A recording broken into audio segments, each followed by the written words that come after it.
Dire are scanning.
Dire's structures are fortified. But I'm worth so much more.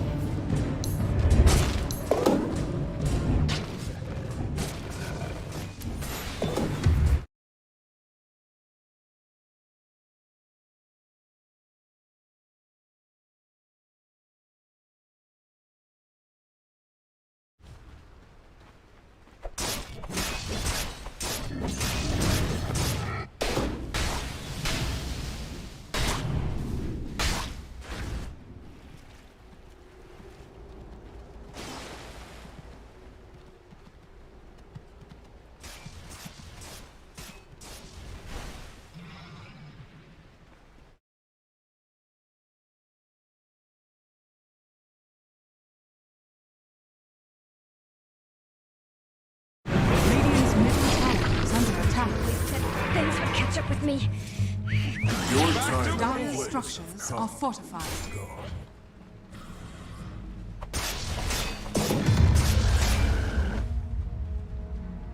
Dire's top tower is under attack.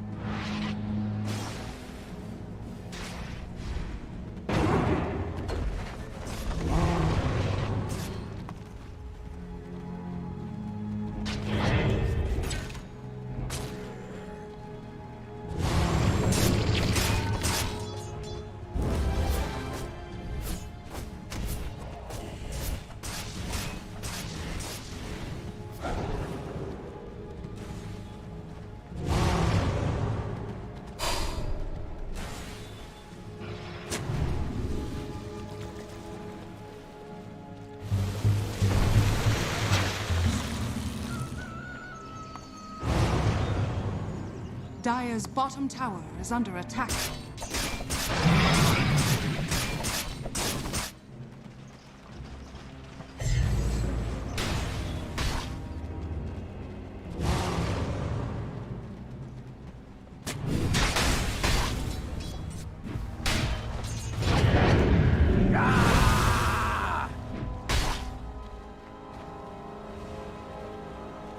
Dire are scanning.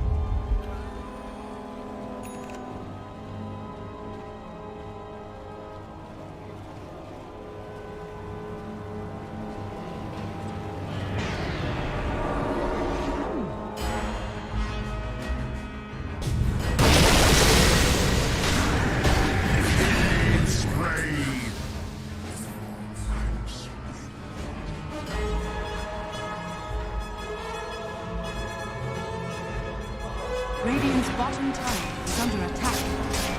Dire's top tower is under attack.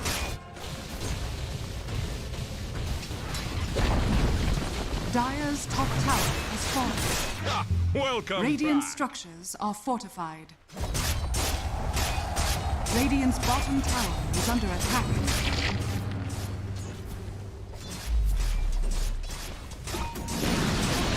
Radiant's bottom tower has fallen.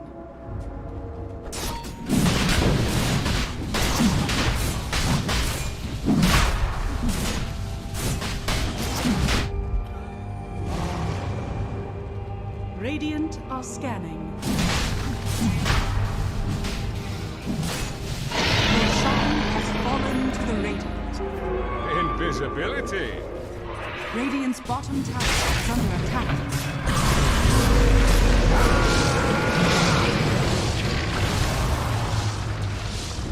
Where are you going?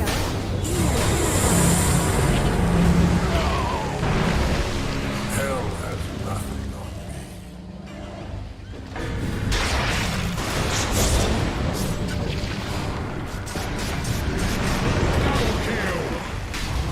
Your life serves no purpose, but your death makes me. Radiant's middle tower is under attack. He feels a little overzealous.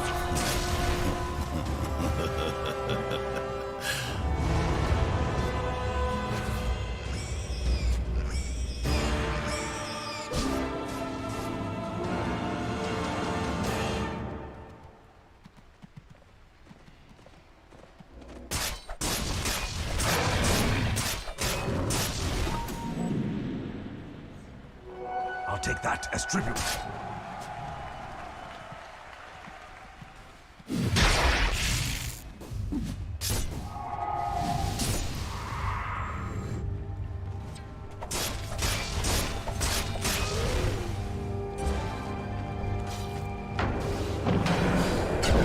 Power.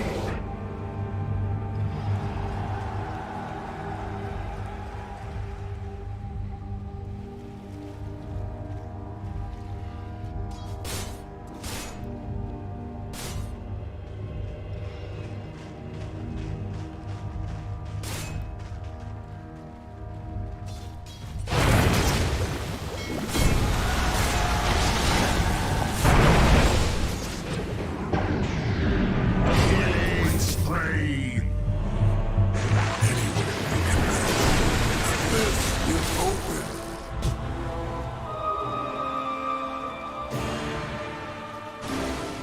Gotcha.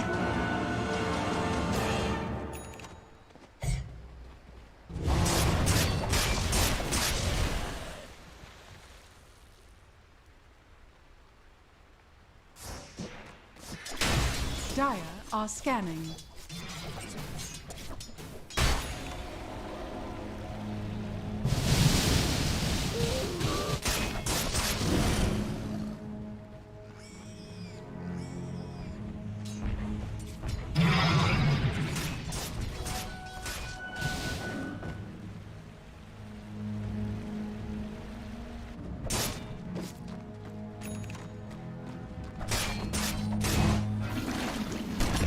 Each blow sharpens my blade.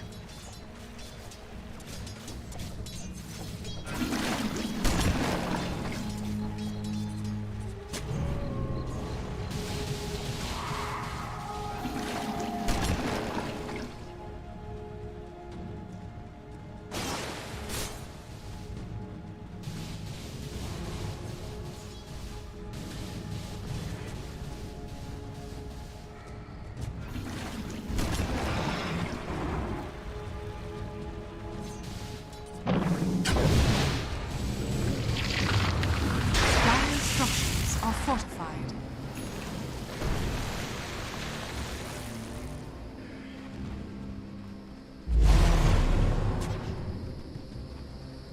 Each blow sharpens my blade.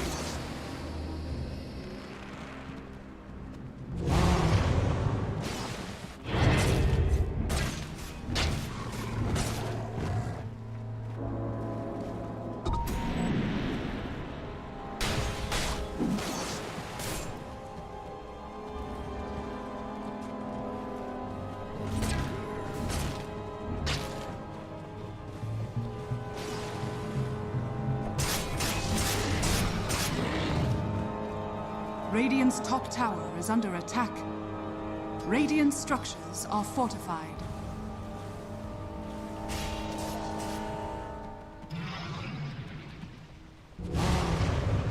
Radiant's top tower is under attack.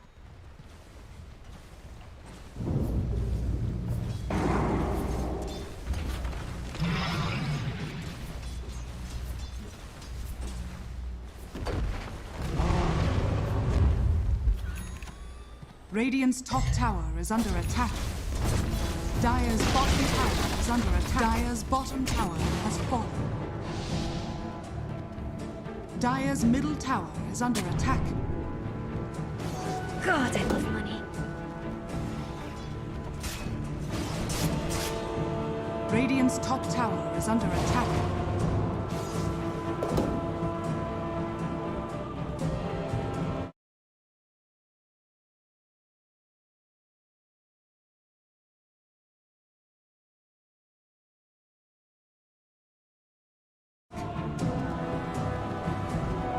Bounty which makes you rise.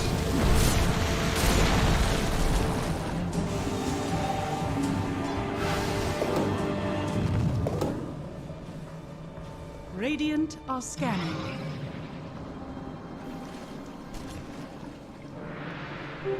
Clear as clean water.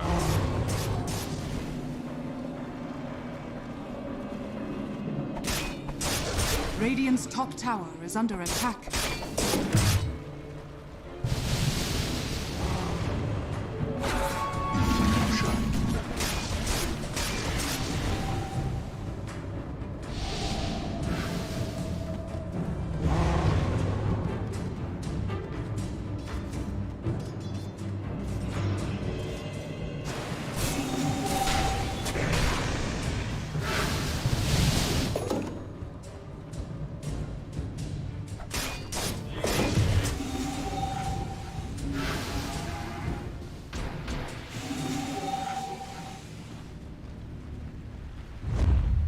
Dire are scanning.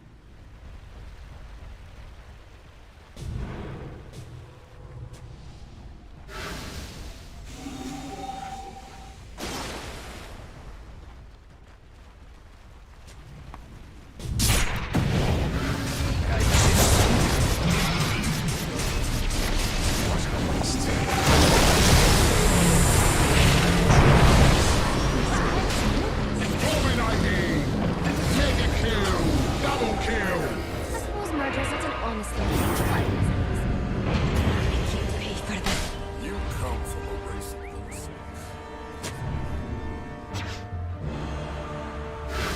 Dire's middle tower is under attack. Dire's structures are fortified.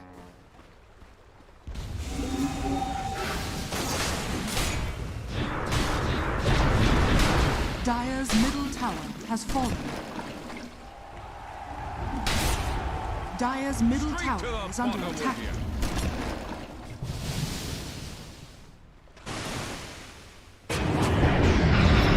Death transfigures once again. Bounty!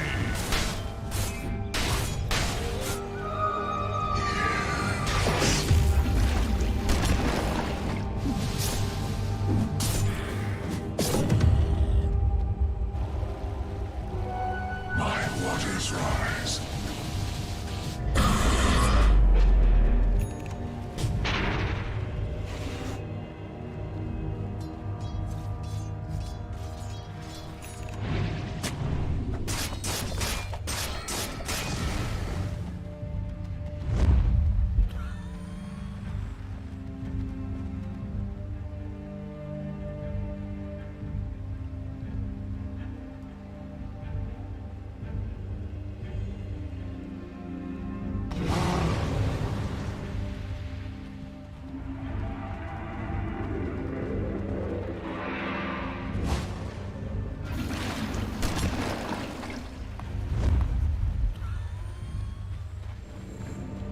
Radiant's top tower is under attack.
take that as tribute.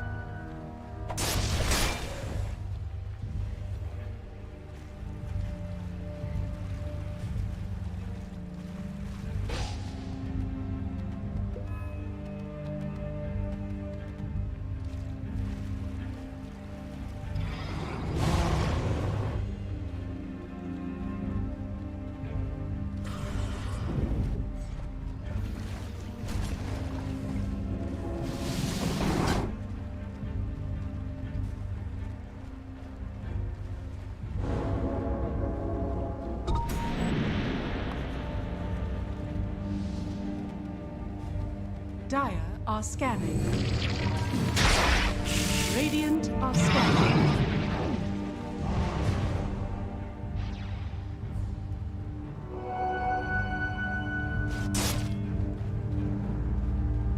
Radiant's middle tower is under attack.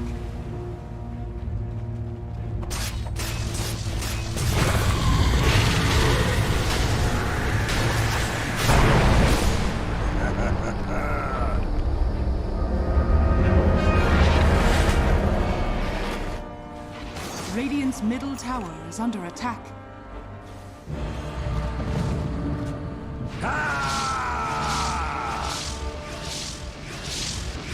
Radiant's middle tower is under attack.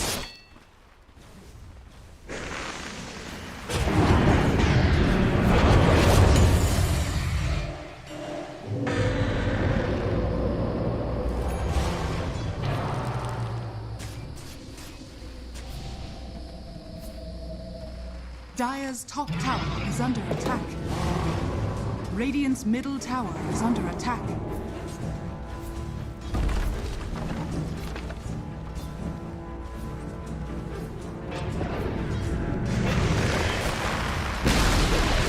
Radiant's middle tower has fallen.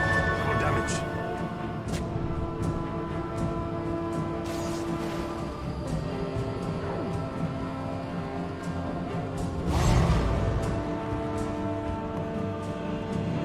Dire's top tower is under attack.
Dire's bottom tower is under attack.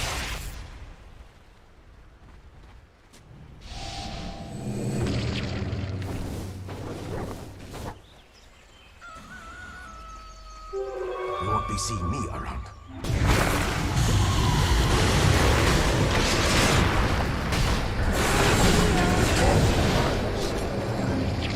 Didn't you see? Bounty!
Radiant are scanning.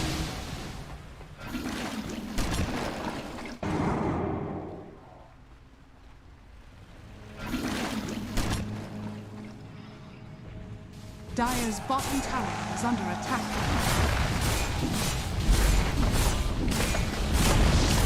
Dire's bottom tower has fallen. Dire's bottom barracks has fallen. Dire's bottom barracks has fallen.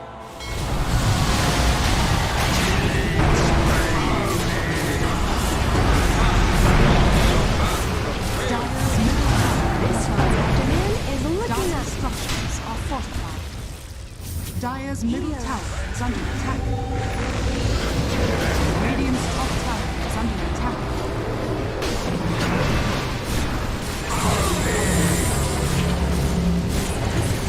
Dire's middle tower has fallen. Dire's is under attack.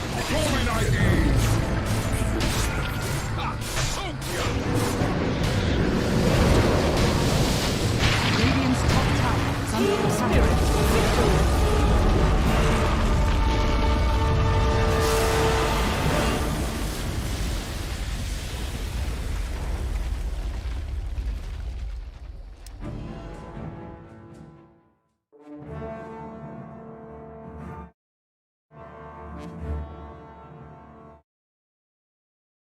Ward combination down there, expected that was what was going to win them the game 4 minutes later. But what do you know? Secret wander down there, they get caught off guard and they don't have their buybacks. And this was a game that Secret pulled back. As well, Cinderin, but we're too old for that, sadly. But it is tied 1-1 in this lower bracket finals between Team Secret and Team Spirit. Let's go to the panel to break down this game number 2. Thank you very much, gentlemen. Effie, as soon as you saw the draft, you were just like, yep, Spirit have got this in the bag. And you were right. Yeah. To me, that looked like a really free Morphling game, to be honest. There was no pressure for him on lanes. It looked like he would hit his timings really well. And, of course, he had the Willow combination. I know that a lot of people were praising Secret's draft maybe in that game, but it didn't look very good because I don't like the combination of Ench Grim supports, and I don't want to just make this about draft, right? Because they took some really good fights. Nisha played out of his mind, and it looked like there was a moment where they were just back in the game. But I don't know. I don't want to make it specifically about drafts, but there is a couple of things that I wanted to highlight, which is number one, Dark Willow looked so good in that game, right? Yeah.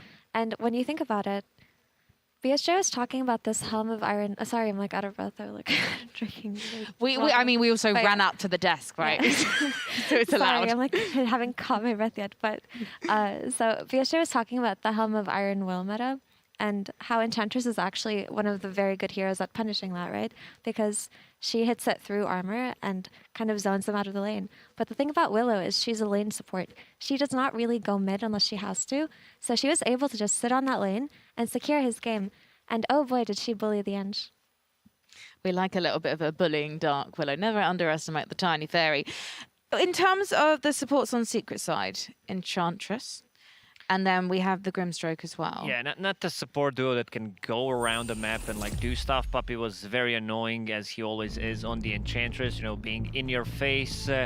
I feel Yapsor should have given a bit more farm priority to be able to finish off that Aghanim Scepter. Could be a game changer. Unfortunately for them, there was no big boy Philly, no Philosopher draw for them, because it can make the difference. It's probably the best item you can find on the Grimstroke, especially in this situation. So you want to make a replicate out of the Morphling, which did not happen. But to go back to Dark Willow, I think he had a really good game, and also a bit back to lore, you know, Mira playing the Miraska.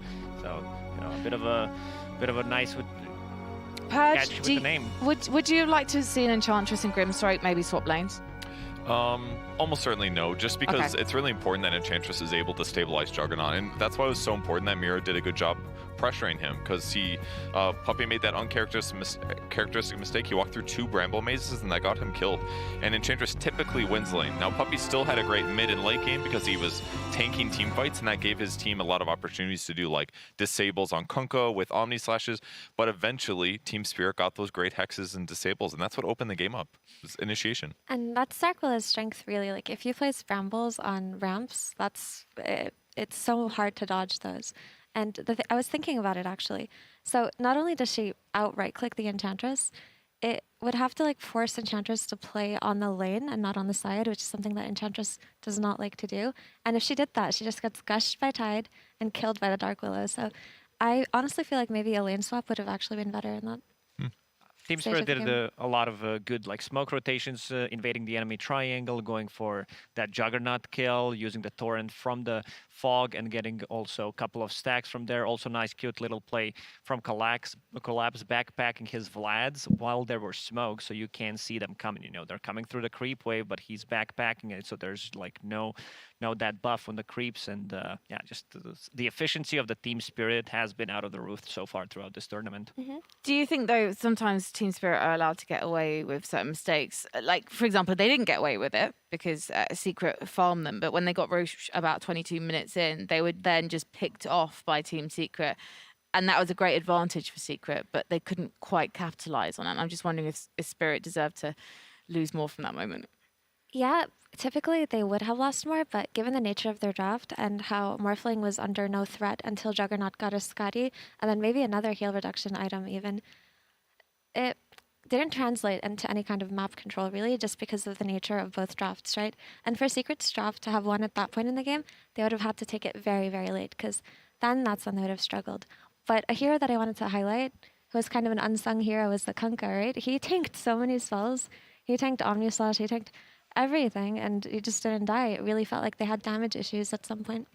Well, Toronto Tokyo, I suppose we didn't really talk about him much in the first game. In this game, then, he's your MVP, Effie?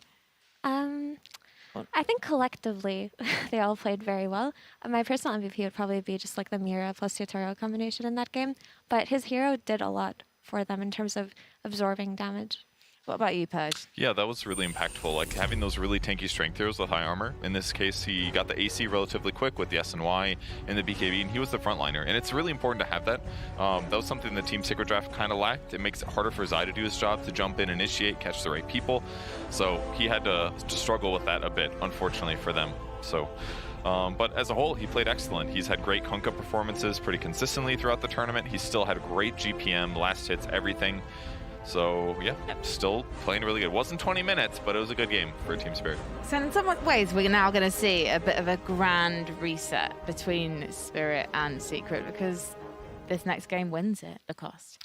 Yeah, this is just a best of one, and which team can reset. I think for Team Secret, they had a huge boost of confidence once they won against OG and dropped them to the lower bracket. This was like the big rivalry, not just in-game, but also on Twitter. A lot of memes, you know, they had some beef before, and this is where Team Secret, you know, got a bit of a good win in the back.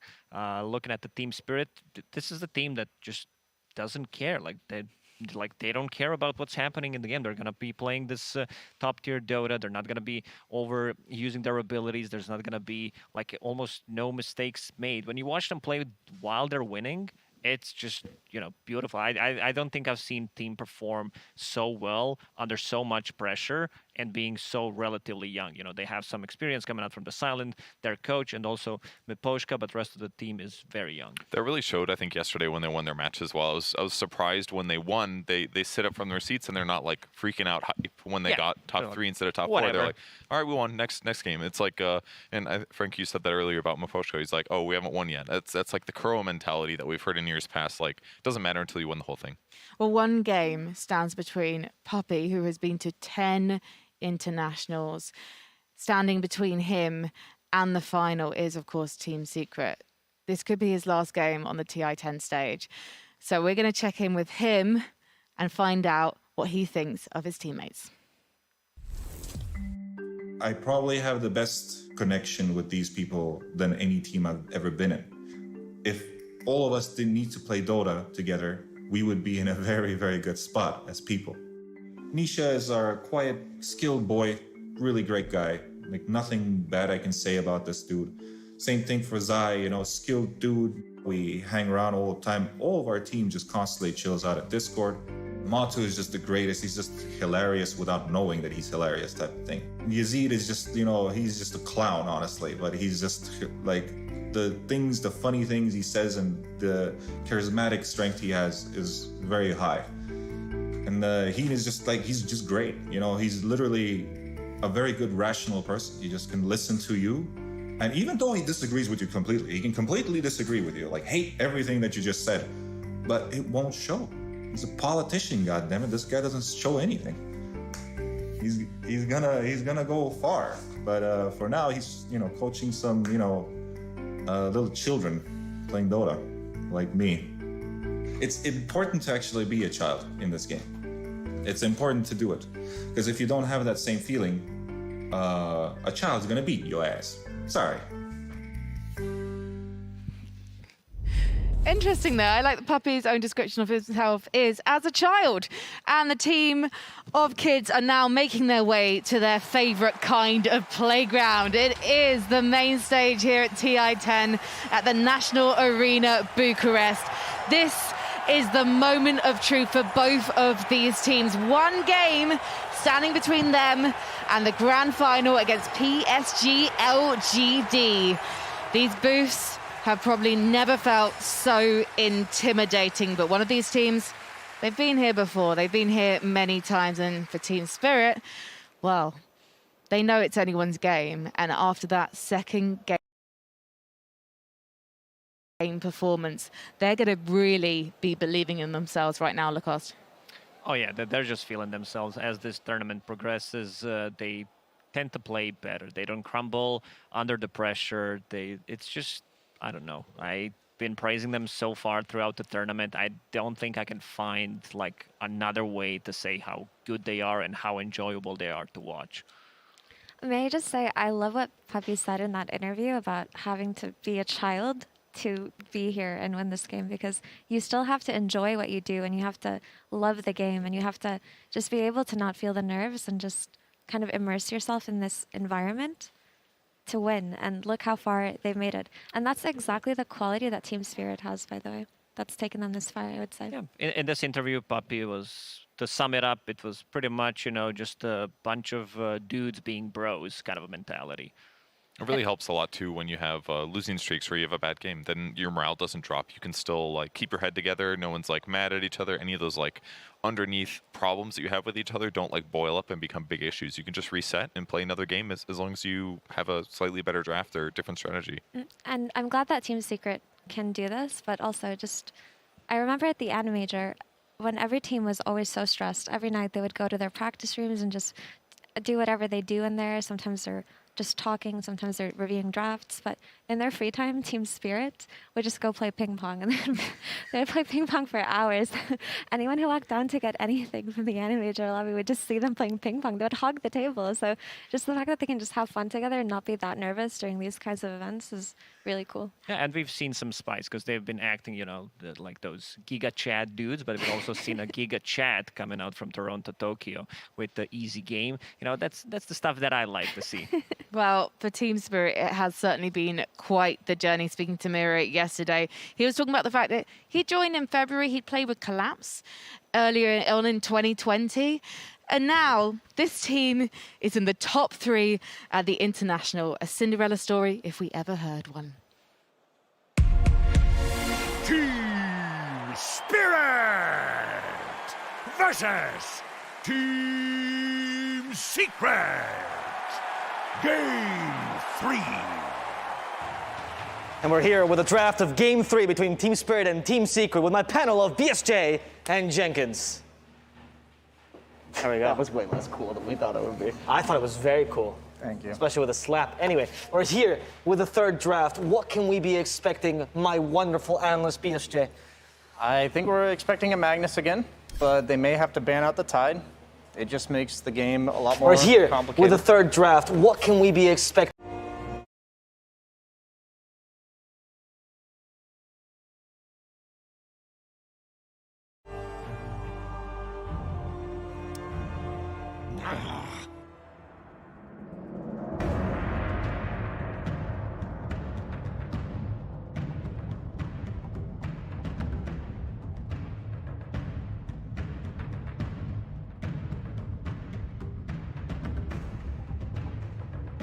Seconds remaining.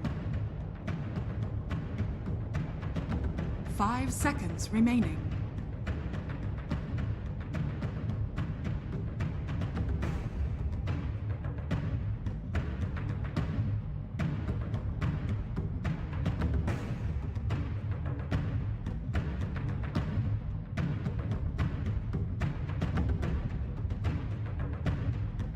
done, but it's not just that. It's also, like, Dragon Knight doesn't pull the Tide into the fight, but they banned Lion.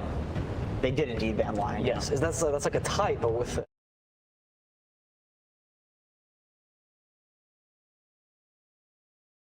You just don't fight him, so you just play the split push game, farm it up, pick off. Yeah.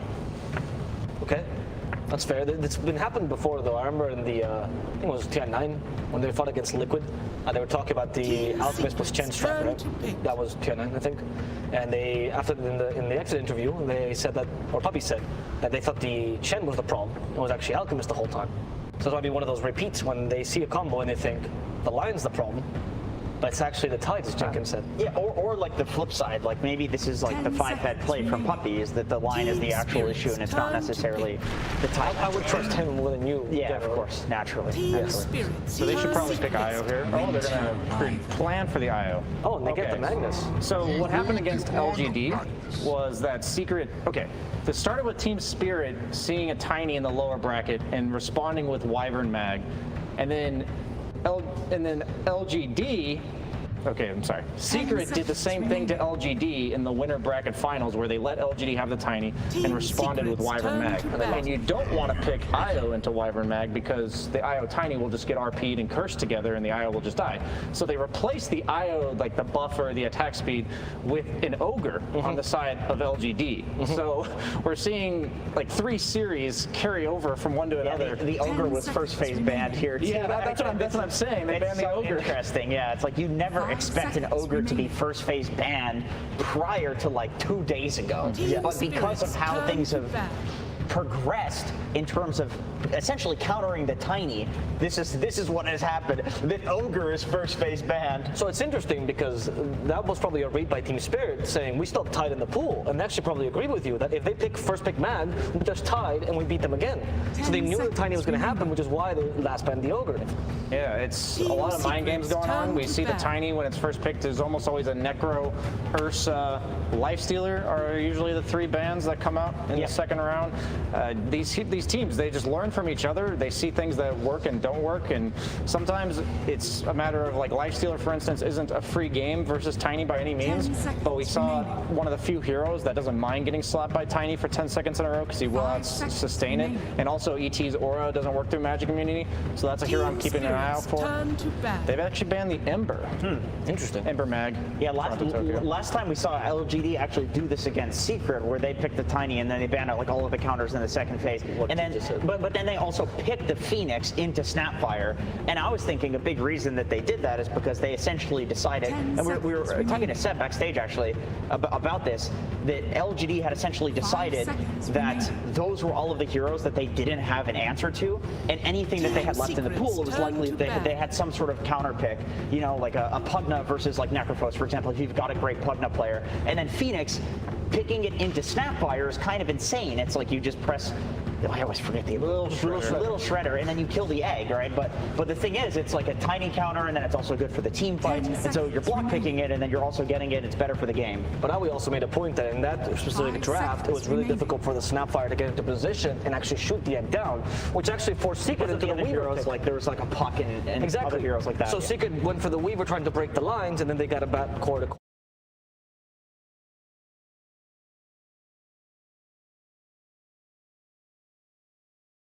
In the laning phase against Tiny, those are 2 of the best supports because he starts with 0 armor.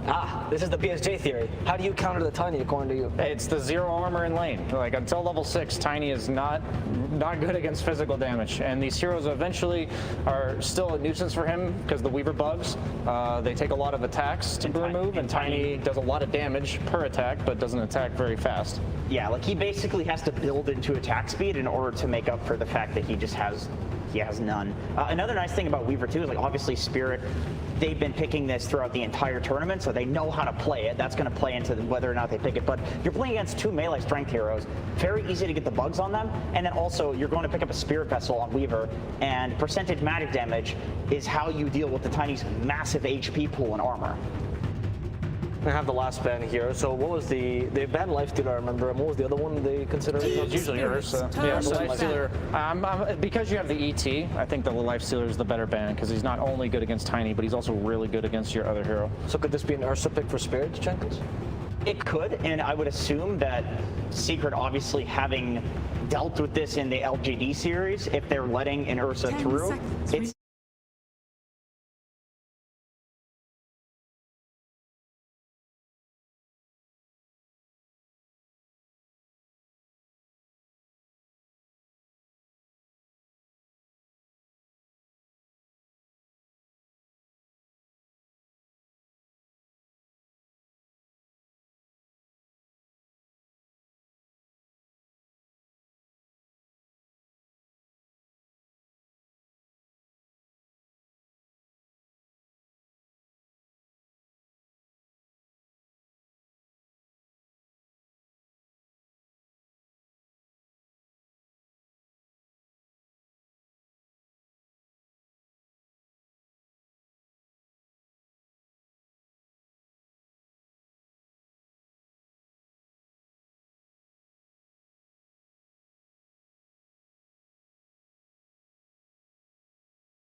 you press R and you're full HP and Tiny doesn't have the burst, right? And so it's the same thing we saw Faceless Void actually beat the Tiny earlier in the tournament because of the same principle where you're just dodging all of the burst, and obviously Weaver has a longer cooldown on that, but as a support, you can have a carry who's actually building into Scotty, building into Satanic, these tanky items, and then save them with the Weaver Aghanim Scepter, and then all of a sudden Tiny's not as much of an issue. Well, I was not expecting the Willow again. It worked really well last game, but I don't think these heroes on Secret are the same as we saw, like the Magnus combo. They don't have like a clear time that you're supposed to terrorize in this game for the Willow. But maybe they also are unlikely to go for the morph because you have ET on the other side who removes all of his armor. 5 seconds remaining. Interesting pick. Maybe the idea is around the brambles, because Tiny is not the traditional BKB carry due to his stat resistance, and then you're constantly getting brambled and you can't run around freely. Might also stop the potential Lycan Tiny combo. Yeah, sure, and it's also like disengage too. You can just, you know, pick and choose your fights, and that sets up for the Winter Wyvern and the Magnus to hit better spells. Obviously, they're big counter initiators, and you want to pick and choose your fights. There's the Lycan regardless. It's the LGD draft. Yeah, Lycan Tiny. I think Willow's that great against Lycan. It's like you're not going to die to the Lycan because you have Shadow Realm and maybe Terrorize to cover yourself, but none of this threatens the Lycan. Okay, now that you've controlled him or saved yourself, well, now what? 10 seconds and remaining. we saw that in the past, Mag, he used to build like Tread's Echo Saber from the mid lane, or even sometimes build a little bit to right click from the off lane, and this cleave was good against Lycan's summons, but now Lycan's aura is global, so the hero is usually never anywhere near his summons, and then you also build like mobility on the Mag, so Lycan's really good at zoning out the Mag. And he's got one summon, one huge summon instead of 2 little necro. Like in necro books, yeah. Yeah, which you would kill. So this SD looks like it's preemptively kind of countering the Morphling, who you could steal illusions of, and I really do think the Team Spirit's about to pick Morphling.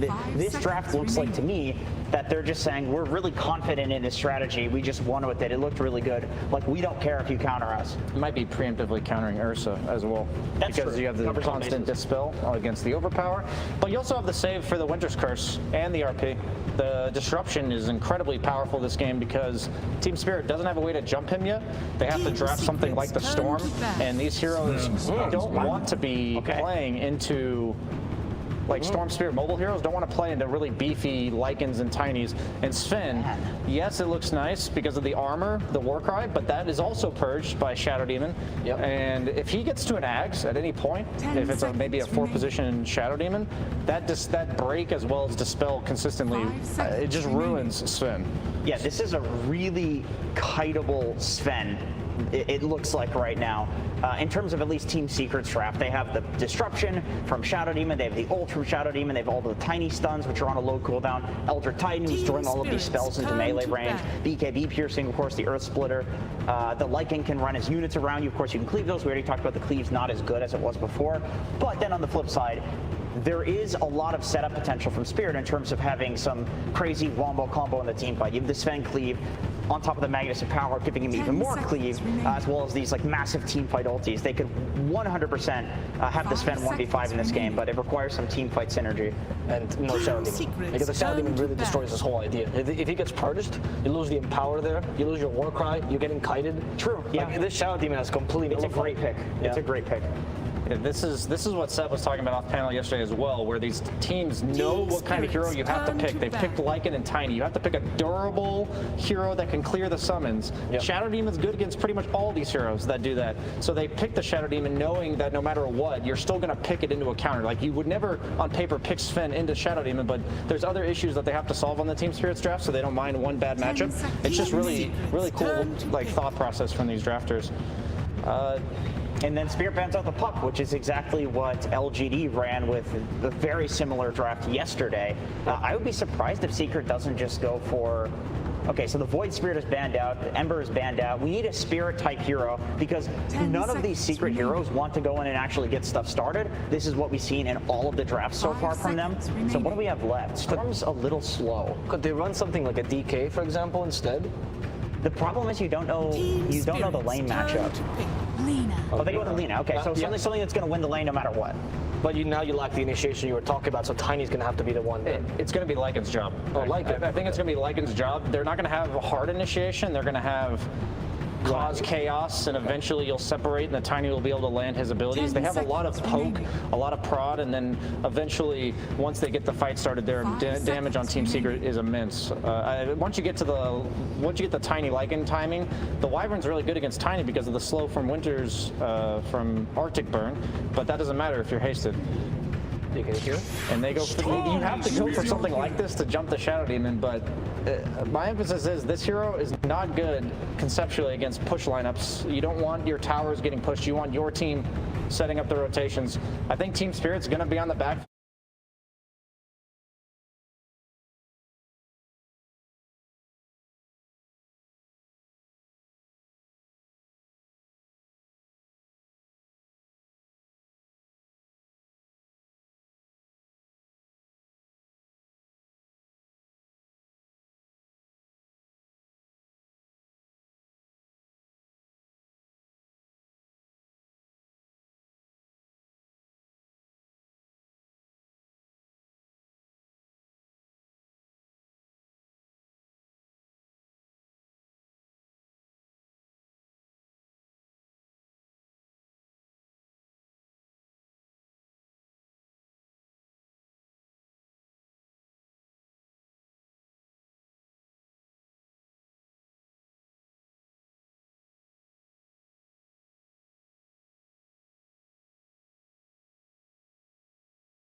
I think that is their best option because eventually the Sven can match the Tiny, but he needs like 4 or 5 items to not only do enough damage but also tank through what they're dishing out on Secret. By the way, interesting on Secret is they swapped Eldrine and Shadow Demon. Shadow Demon's going to be a 5 this time. I see. And ET's going to be the 4. Yeah, ET running in and disrupting seems really good this game, and as a 5 you can't do that because you just feed due to no items. But like Wyvern and Magnus, they're looking for these big counter initiations, which if you're using all of your spells to stop this like position 4 ET from punching you, then you can't do that. So I do think that actually makes a lot of sense, and the disruption is what's important from the SD as well as the ult. And now, as the game begins, we're going to get everyone's favorite casting duo here on the stage. It's Sunsman and Synderen. Hello, everybody. It all comes down to this. Game number 3. Millions of dollars on the line. Team Secret versus Team Spirit. We have a Tiny Lycan combo again, but sadly, no Christmas tree. Oh, no. What does he have? It's a regular tree. It's very, very sad to see. Maybe if they win this match with that extra few $1 million, he can buy the Christmas tree for himself, Synderen. But what do you think of these lineups? What a game this is going to be. Yeah, so Secret are playing a strategy that's very similar to what LGD did yesterday against them with the Tiny Lycan. I do think some key components are very different, though, from what made the strategy successful for LGD. I think the mid-hero by nature, having Lina instead of Puck, makes the dynamic of the game very, very, very different. Simply, you can't really catch in the same way. You don't have the same space-making type of mids. So Secret's lineup is slightly more on the greedier side. And as far as Team Spirit goes, they have insane teamfight. Obviously, Collapse on the Magnus has looked incredible this event. They have a lot of initiation power with the Storm, as well as potentially a Dagger Sven somewhere down the line. So I think it might sound crazy seeing how Secret got absolutely destroyed by that tiny Lycan yesterday, but I think Spirit actually have a really good shot at this game, primarily because of the difference in the mid lane, the way they set it up with their bans in the draft, and then always that wild card of Mag. Indeed, and it seems to be a wild card in every game because he's picked every game, gets past that first phase of ban. Disruption. Disruption from Puppey, as Collapse will try to make his way to that top lane here. And yeah, this is going to be, I don't know, with the, we talked about this in game number 1, and maybe we can revisit it a bit, but a lot of pressure on Secret to perform because they are the experienced ones. Team Spirit kind of free-flowing, I guess is the good way to put it. But this has to be a pressure for everybody right now. Because I remember back in the when we did DC in the lower bracket finals against EG at TI6, everybody was nervous on both teams, and that led to a lot of mistakes, which made it really exciting. Right. So we'll see if that ends up coming to fruition in this game 3. One thing to focus on for Secret when it's crunch time and you really need to get the win is that in this tournament so far, Nisha has been a standout player in that mid lane, and he has himself one of the best possible matchups against Toronto Tokyo Storm playing as Lina. So even though we don't have that same playmaking potential that we saw out of yesterday. Disruption, Matu's there. Okay. All right. Oh, nice neutral creep gets the first blood for the neutrals. That's a lot of extra gold for all those creeps. They combine, and then you just get even more gold when you kill them, Cinder, and that's definitely how it works. Denying first blood gold, though, that's pretty big.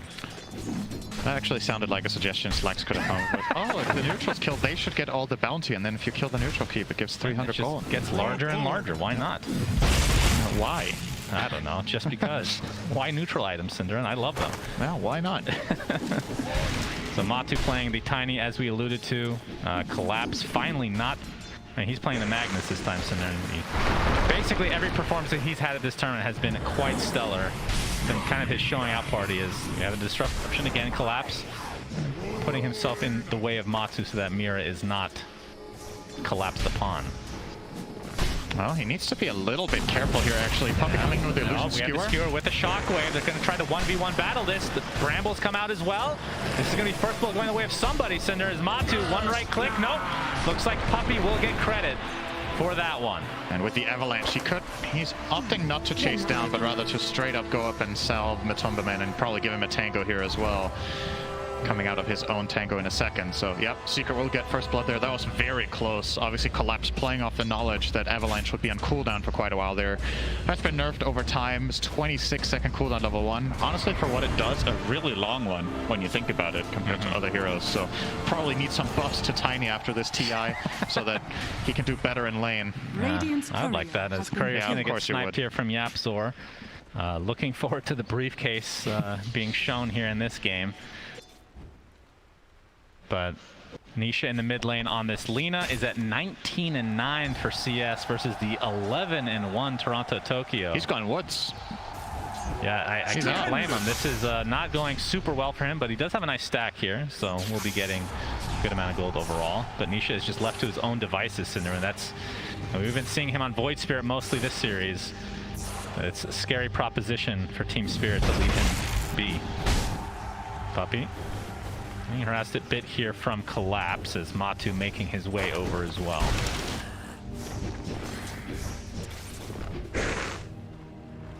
It is only a 1-0 advantage in this early game for game number 3. So much on the line here. I can't even imagine what's going through the heads of every single player in those booths. But Team Secret, they have a ton of experience to fall back on, and Team Spirit, they have, I would say, the momentum from the tournament, from the beginning of the tournament, and from the last game, months even. Right? Yeah. That was a game that they were doing well in, then it looked really grim, and they just grabbed the win out of nowhere. That's got to be a real contest for Matu. Not really going to follow up on it. The crowd goes wild with that shockwave. Yeah, I didn't go for the skewer. I don't know if that would have led to a kill, but definitely could have done some significant damage to the Tiny. They're going to opt to just chill here. And let's talk a little bit about bottom, because we've been focusing along the other two lanes. So it's going to be a Toro Sven against Zai Lycan, obviously with the other Titan of Yapzor battling up against Biposhka's Wyvern. Actually, Yapzor could be in a bit of trouble here, but oh, never mind. That's not actually the case at all. Sorry for the misleading information. Okay. This is a good lane for Sven, right? He's one of the carries that does the best against Lycan in lane. You have the natural building cleave when you skill upgrade cleave. You have good armor. So, and you have power for double cleave, Cinderin. Very important. True. It puts pressure on the Lycan in lane that he always needs to micro his wolves. There's some carries that you can play against where it's a lot easier, but you just have more stuff to manage here, more things that can go wrong. CSing just flat out gets harder because your wolves can just get stunned and they can cleave them down. Yeah. So, obviously, unsurprising to see Yatoro pull this far ahead of Zai as he is. Obviously sitting now at 34 and 13 against 16 for 2. Which is a much bigger lead than what Secret have in their top lane on Tiny, but the big story is Nisha is level 6.5, and Toronto Tokyo just got level 5. And mind you, this is without a kill in that lane. Indeed. Yapzor has come as well, so Toronto Tokyo just getting forced out again, which means it's going to be extra damage to the tower in all likelihood. Miposhka being spotted out now, as Yapzor's going to get even more damage as a result. And it's just one of those position fours that you just cannot ignore. Be able to beat the crap out of people with that briefcase of his, or stapler, depending on what you like. But Toronto Tokyo looking for the bottom rune. He will get it, and it's an arcane, but still not level 6, so can't really take true advantage of that. Yapzor applying some pressure to Miposhka in the meantime. The Arctic Burn is proc. Toronto Tokyo has to walk up and go into the jungle. And top lane, oh, Poppy's in a lot of trouble. Looks like he's going to take a tumble, but Collapse will like to die to this poison, so it's a 1-for-1. I think Matu was out of experience range for that kill, though, so still call that a win for Team Spirit. If Matu got the experience from that kill, that would have made a big difference. Maybe he did, I'm actually unsure, but... Toronto Tokyo does hit level 6 now. Yeah, and he's going to jump on top of Nisha, but Nisha pretty healthy. Yatoro making his way over. Mira's there as well, so it's a 3 versus 1. Even God Strength used.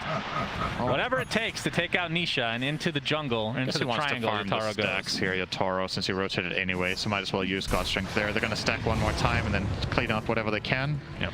Indian power buff up as well here. Oh yeah, that is juicy. Very nice. So how's the Lycan ads with Tiny this game? Like, is there a game where it's not good? Or is it just something, if you have these two heroes, that's something we should expect no matter what? I think we should expect it in this game at least. It's just, it puts so much pressure on the other team that they know that if Tiny isn't under control, you could literally get kind of one-shot comboed on almost any of your heroes once he has the items, so I'd be rather surprised if Zai doesn't go that route after his Helm of the Dom, which I believe is flying out now. It's on the way on that courier, so I'll be grabbing that. But good kill here for Team Spirit in the mid lane, taking advantage immediately of hitting level 6 on Storm to punish Nisha, who sets him back a little bit there with Storm Arcane Rune. Top lane, Matu's getting forced out and has the Bramble there, but will walk away. Seeker actually pretty far ahead in these two lanes. Collapse is level 5 to Matu's level 7, and mid Nisha, even after the death, is still a level and a half ahead of the Storm of Toronto Tokyo. Bot lane Zai level 6, and what is the Sven? Sven is level 8.5, so all the way across the board, slight advantage for Secret overall. And I guess that's good news for them, right? Keep in mind what their lineup wants to do. This is a similar story to what we had against LGD yesterday from Secret, where LGD were content to just farm for 20 minutes until the Avatar got what they wanted. Okay, that's not that much damage. Collapse is actually perfectly fine. Sorry, continue your thought, Cinderin. Really apologize. So carry Tinies will generally not do that much damage with that combo once you get the points into 3 grab. Grab 3 times. Yapzor. Yep, Stormhammer's there. Yatoro pops his ult, and Yapzor just going to get chopped down into oblivion. Oh. And I guess it's like, hey, Yatoro, you want another 150 gold? Here you go. Gets his Dom creep, as well as Wolves cleaved off in 2 swings from Yatoro. He's going to be very happy about that. And Nisha, essentially a recipe away from finishing Yule, so that'll be a nice setup for his LSA combo. And, well, it kind of cookie cutter build, I would assume, from Matu as well. Echo Saber, Silver Edge, maybe a Blink Dagger at some point, or BKB. Yeah, probably Echo Silver. I think it's fine. It gives you a possibility of one-shotting the Storm. You can one-shot Storm, Willow, or Wyvern as Tiny with a Silver Edge. On Willow, you need to be very quick to toss. You need to basically attack, instant toss, and then Avalanche while he's in the air, or he will get off the realm and escape. But the other heroes are very easy targets. Miposhka looking to defend bottom. It is a hard defense. There are wolves. Yeah, but Miposhka dominated range is creep. level 6, so Curse is available here, which can be really annoying for Lycan players. Alright, they're going to give it up. Secret aren't going to try to continue pushing. Maybe too intimidated by the missing Storm. And Yatoro now, Toronto Tokyo now taking mid. They could find Nisha here. Yeah, Ellis is going to connect to the Shadow Realm. Comes down, Matu coming, backstabbing, gets the Avatos, but still not enough damage to really do much to Toronto Tokyo. Curse Crown connects, and that'll break up the fight completely. I feel like there might have been a potential play there for Secret to get a stun off from Lina onto the Storm if the Avalanche toss were staggered as much as possible out of Matu there. Oh, the big jump in from Toronto Tokyo, and the terrorize to follow. Puppies in the vicinity. Can they save him? Shadow for the disruption is there. Now Toronto Tokyo looks to be the one taken out. It's going to be a 1-for-1 though. Laguna Blade expended, and now Mira getting absolutely beat down. Looks like Puppy gets credit for that one. So a 2-for-1 overall. Who died first between the mid laners? I think the Storm was killed off first. Okay. Yes, he was. Did get the return gold onto Nisha there, but in the meantime, of course, you got to look at the rest of the map as well. Secret are gating this bottom tier 2 or tier 1 tower, excuse me, with the siege creep. Oh, nice deny attempt from Push. Actually, almost got it there as Wyvern. But Team Spirit will trade for top. Didn't get the last hit on Yatoro, but still opens up the map a little bit. Yeah, Yatoro has the Mask of Madness, going for the Echo Saber, Blink, and then BKB. And from there, I would assume Silver Edge. Yeah, Silver Edge could be a thing. I think maybe on second thought in this game you might want to just go AC. I don't know if you want to get the Silver at all. You want to blink in and then you're going to just stand and deliver. I don't know if you're going to get the Silver Edge surprise jump. So yeah, I definitely like Dagger out of Echo, and then BKB into probably AC, and then either Satanic, Daedalus, you know, the standard stuff. Mr. Collapse himself, he has the mech ready to go. You can see Toronto Tokyo getting close to finishing Kaya. So again, not opting for the Orchid because there is a Yules on the opposing mid. Is there any consideration for... Oh, Nisha gets off some spells, gives us some nice movement speed, but Collapse finds the RP, and with Yatoro in the area, all 3 cores, in fact, in that top river, he's a big kill. Take out Nisha here. It's worth it. You want to slow down Belina as much as you can. Gets caught there. The Yules wasn't able to save him. It is a lot of mana out of Storm's pool every time he does this, so can't really farm too much out of it, I suppose, but you just want to, again, kill the Lina on every opportunity you get. You have a Sven that's totally free farming as well. So maybe in the next 10 minutes, you know, Secret will, again, they just want to build up their Lycan as well as their Tiny. At some point, you might be able to flat out just contest them if Lina isn't strong enough. Seems to be the plan. Secret Nisha here is queuing up the BKB before travels. We'll see if that is the order. I don't know if they can find him without the RP, but this would be a devastating kill onto Nisha. Yeah, that would have been huge. But still, Blink Daggers are coming soon enough for Team Spirit, which looks like that is next for Yatoro on the Sven. And Puppy puts down a ward. He can get a little bit there. Both Collapse and Yatoro should have a dagger in like 2 or 3 minutes, so that would be a really good time for them to look for opportunities that could potentially lead into Roche. I think it's maybe a little bit of a stretch for the lineup to do Roche this early unless you get a team wipe. LSA connects, Laguna Blade to follow, but does not have the damage. Oh, to finish it off the tree. Okay, disjointed by Toronto Tokyo. So decent amount expended, but Nisha just going to go back into the jungle with a nice triple stack. They find Collapse top. Yep, they sure do. Cinderin got the Avatos combo with Puppy's ult. Collapse gets to skewer off, but can't make it to the high ground, and is eventually brought down by Secret. There's a smoke on Toronto Tokyo right now, but they are headed towards that bot area. Zai Almost done with the Helm of the Overlord, but might have to wait here, Cinderin, as Curse Crown with the Bedlam damage coming through. Looks like that's going to be an easy pick-off for Team Spirit.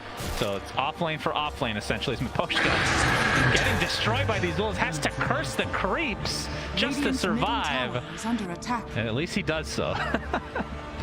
It's funny to think about how for a short while Wyvern was considered one of the strongest support counters to Lycan, and then Lycan was just like, well, what if I just don't run in my hero? And all of a sudden it wasn't fun for Wyverns anymore.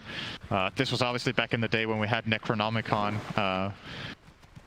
Made it a lot worse for the Wyvern as well, just the overall mana burn and total damage, how quickly it came in. But still, even with Helm of the Overlord, once that comes out on Zai, you just pop your ult and you run the Golem at Wyvern, what are you going to do? Indeed. It's tough. And that'll also help amplify his farm to be able to actually get that Aghanim Scepter to be able to bite his teammate and turn the Rockman into a wolf. As Yataro is top of the net worth right now by a pretty decent margin, but that is kind of to be expected from a Sven. With Empower. With Empower in addition. Obviously, Tiny not able to get his shard yet, but Yataro wants to show off his blink here. Bobby gets off the disruption. Nisha on the back line. Yataro jumps in with the blink dagger, but a nice Eulers from Nisha. You can see the Bramble is going to apply to Nisha. They're going to apply all the pressure onto him now. Earth Splitter comes out. First to fall will be Puppy. The skewer into the RP. Several heroes caught in there. Then it's going to be a kill from Toronto Tokyo. Buyback now onto Puppy as Collapse getting beat down by the tree. So Secret do get a collateral kill here, but it's going to cost them dearly, Cinderin. It worked out super well for Spirit the way they jumped that with Toronto Tokyo and followed up. Yapsor didn't really manage to find a good stomp or splitter in that situation, so they couldn't really. That's the key counterplay that we'll usually have in a spot like this. Diving Elder Titan is really scary, or against Elder Titan rather.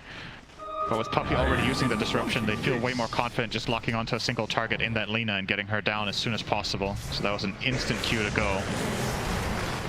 And the RP from Collapse, like you said, wonderful. So was that actually only a 2-for-1 with a buyback from Secret? Yeah. What? How did Toronto Tokyo dies? Have to admit, I wasn't looking there. Matu. Shadowblade reveal. Shadowblade, yeah, that is a huge kill for That Secret. is big. He was dominating, That so he gets 650 bonus for that. That negates that mid fight entirely. Yeah, basically, pretty much a wash now. Big fight for Matu. And you see the Rock Golem come into play now with that Helm of the Overlord. I feel like I haven't seen the Dragon in a long time since. It's always the Rock. Maybe there's a higher chance when Tiny's on your team. Shadow Realm popped to try to get away here. Yeah, Matsu's gonna wait for another tree before he goes and finishes this tower, or they might just not do it at all. They're gonna respect the potential play here from a Blink Skewer, as well as a respawning Storm, and Secret are gonna wait for later. Honestly, I understand it. I don't think you have to really stress taking this tower. You have passive ways of slowly getting it, like Wolves, like the Helm of the Overlord. It will fall eventually. And if at any point Matsu makes a map read that he isn't going to get jumped, he can Shadowblade and double hit it and it's gone. So, don't have to risk anything to get it here. A lot of composure and discipline there from Secret. Yapsor. Tokyo, wants to find Yapsor. And it looks like he'll find him. Easy pick off for Spirit again.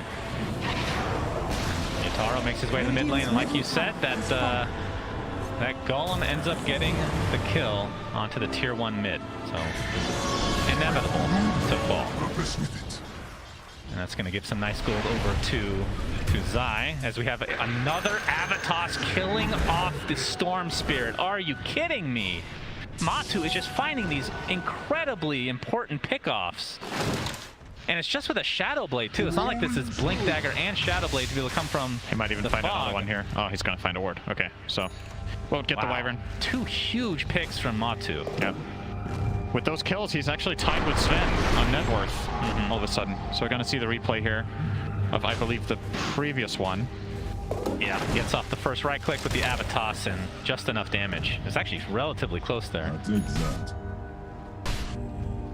So a couple very important deaths going in favor of Secret this time. Toronto Tokyo 4-3. So he was 4-1 before that. He was having himself quite the game. But you can see just in terms of net worth, he is just right in the middle. That is not where you want to be. He is below the Lycan who was laning against Sven at this point. That puts things into perspective. He does get an Essence Ring, so he does. That'll help.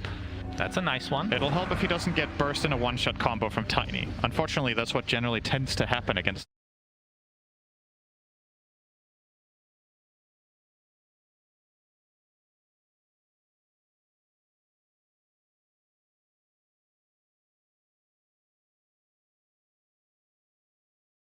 cost is something Storm doesn't really want to throw away for nothing. Dire's middle tower is under attack. Team Secret sporting a 2k net worth lead now. It's right on the edge. We saw that. Yep, the back up to 3k now. As Yataro, he is the member of Team Spirit. A lot of pressure on him now, Cinder, because of Toronto Tokyo's Winter's Curse. It's only on to Puppey, though. The skewer back from Collapse. Looks like they'll get this one. Nice and easy. Pretty much a zero risk play with the Blink Skewer. Does cost them a Winter's Curse, but not the longest cooldown. No. And I don't think Secret are going to be super eager to go, especially not with Puppey with a buyback on, or with a dieback here essentially, right? This was an old death that is being added on top now, so out for a minute. Don't need to worry about not having the curse. Nothing's going to come the way from Secret right now, most likely. As a matter of fact, it's going to be Team Spirit again going for a move. Oh, they might see Nisha here. Yapsor. Wow, they didn't manage to get a jump out of that. Not yet, anyway, Nisha. Yeah, Nisha. Invis Rune. Radiant are scanning. The Golem is trying to create some space here, Cinderin.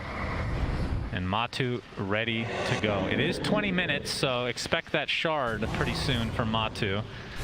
I mean, how much do you prioritize that before the Silver Edge, actually? It is really important to have. Yeah, Golem is dead, but it's okay. Get you going. There'll be another one soon. Sorry, you were asking about the Silver Edge and Tiny? Yeah, when do you prioritize the shard? Because I feel like it is quite important. Good question. I think probably now that you had these 2 kills that you just got, you might want to get the Silver Edge first and keep the snowball rolled. I think if it's less of an active game from you where you're just more farm-centric, you get the shard as soon as possible. Under these conditions, I would imagine he will finish the silver first so he can just find bigger and more frequent kills. Toronto Tokyo picks up an Orchid, by the way, so a little bit later one. Didn't prioritize it first.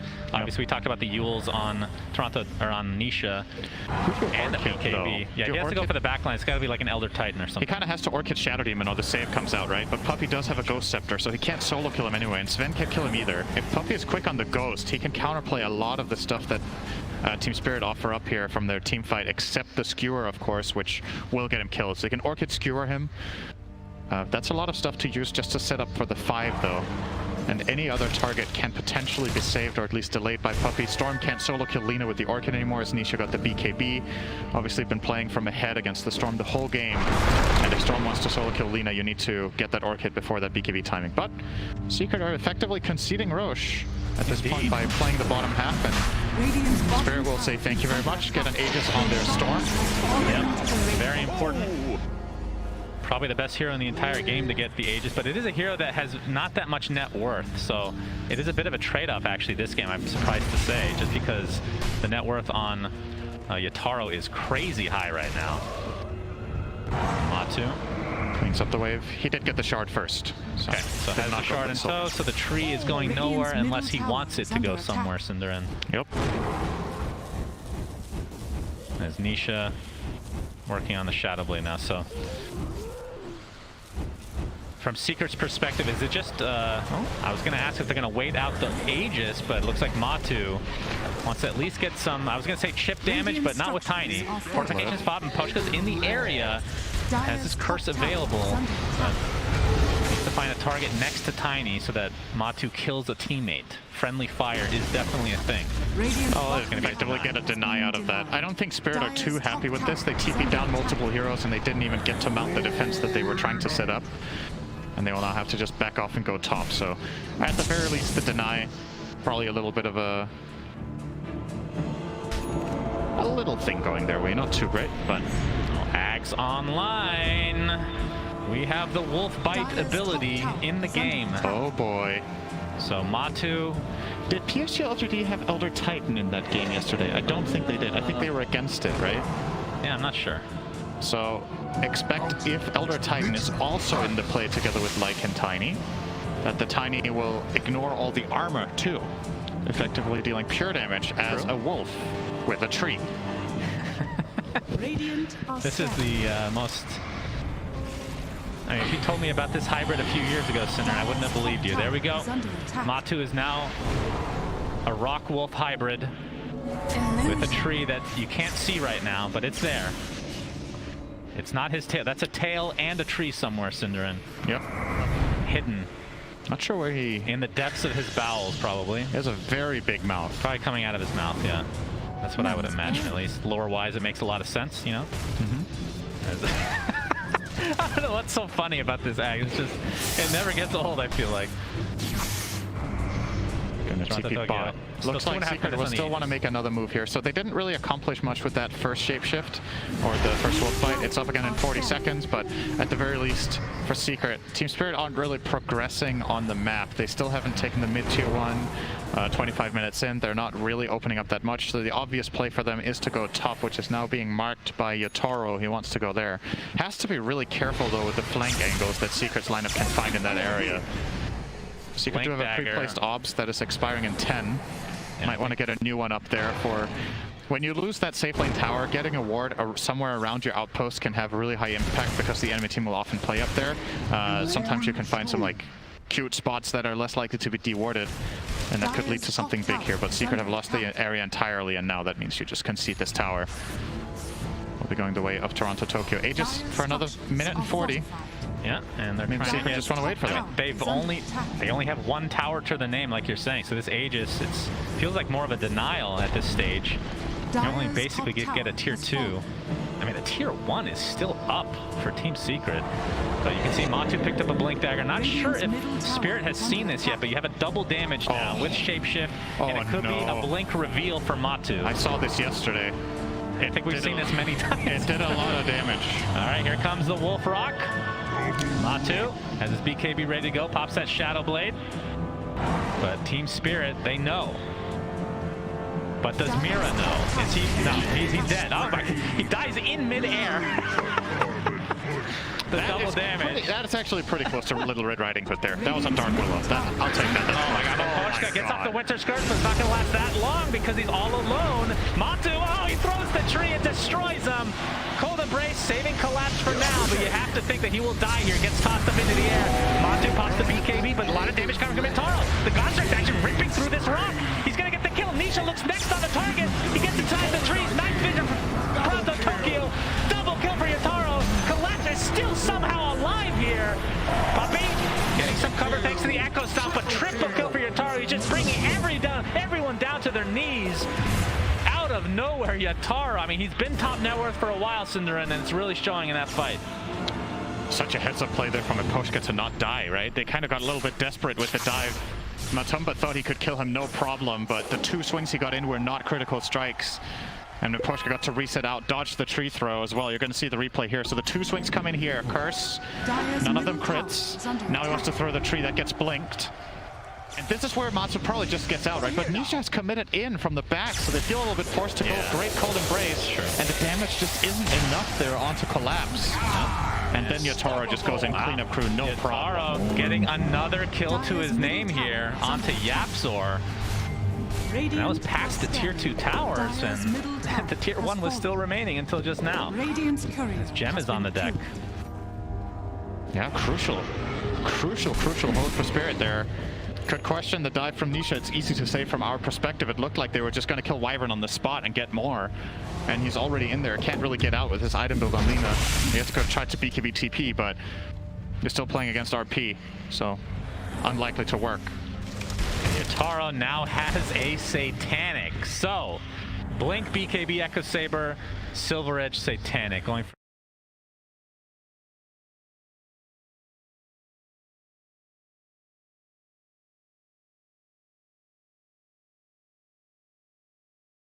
the entire team would not be able to get this far without everybody doing their work, but Yotaro, as a position 1, has really shined this tournament.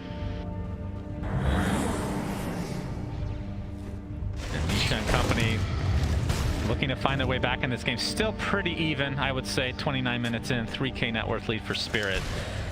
And Next Roche, we won't know for a bit. Radiant's middle tower is under attack. Outpost being taken. Will be successful as Team Spirit are fully smoked right now. Matsu finds a big item here. Got himself the Titan Sliver on Tiny. That's a very big pickup for him. Yeah, a lot more damage to status. It's a nice Poppy. He has to. Eon Disc procs. Toronto to Tokyo goes to the back line looking for Zai. Looks like Puppy gets off the Ghost Scepter as well. Will be brought down eventually, but that's a little good play with the Alexandration. Doing enough damage, they do. Batu gets the kill. Onto that Sven. Yataro is donezo.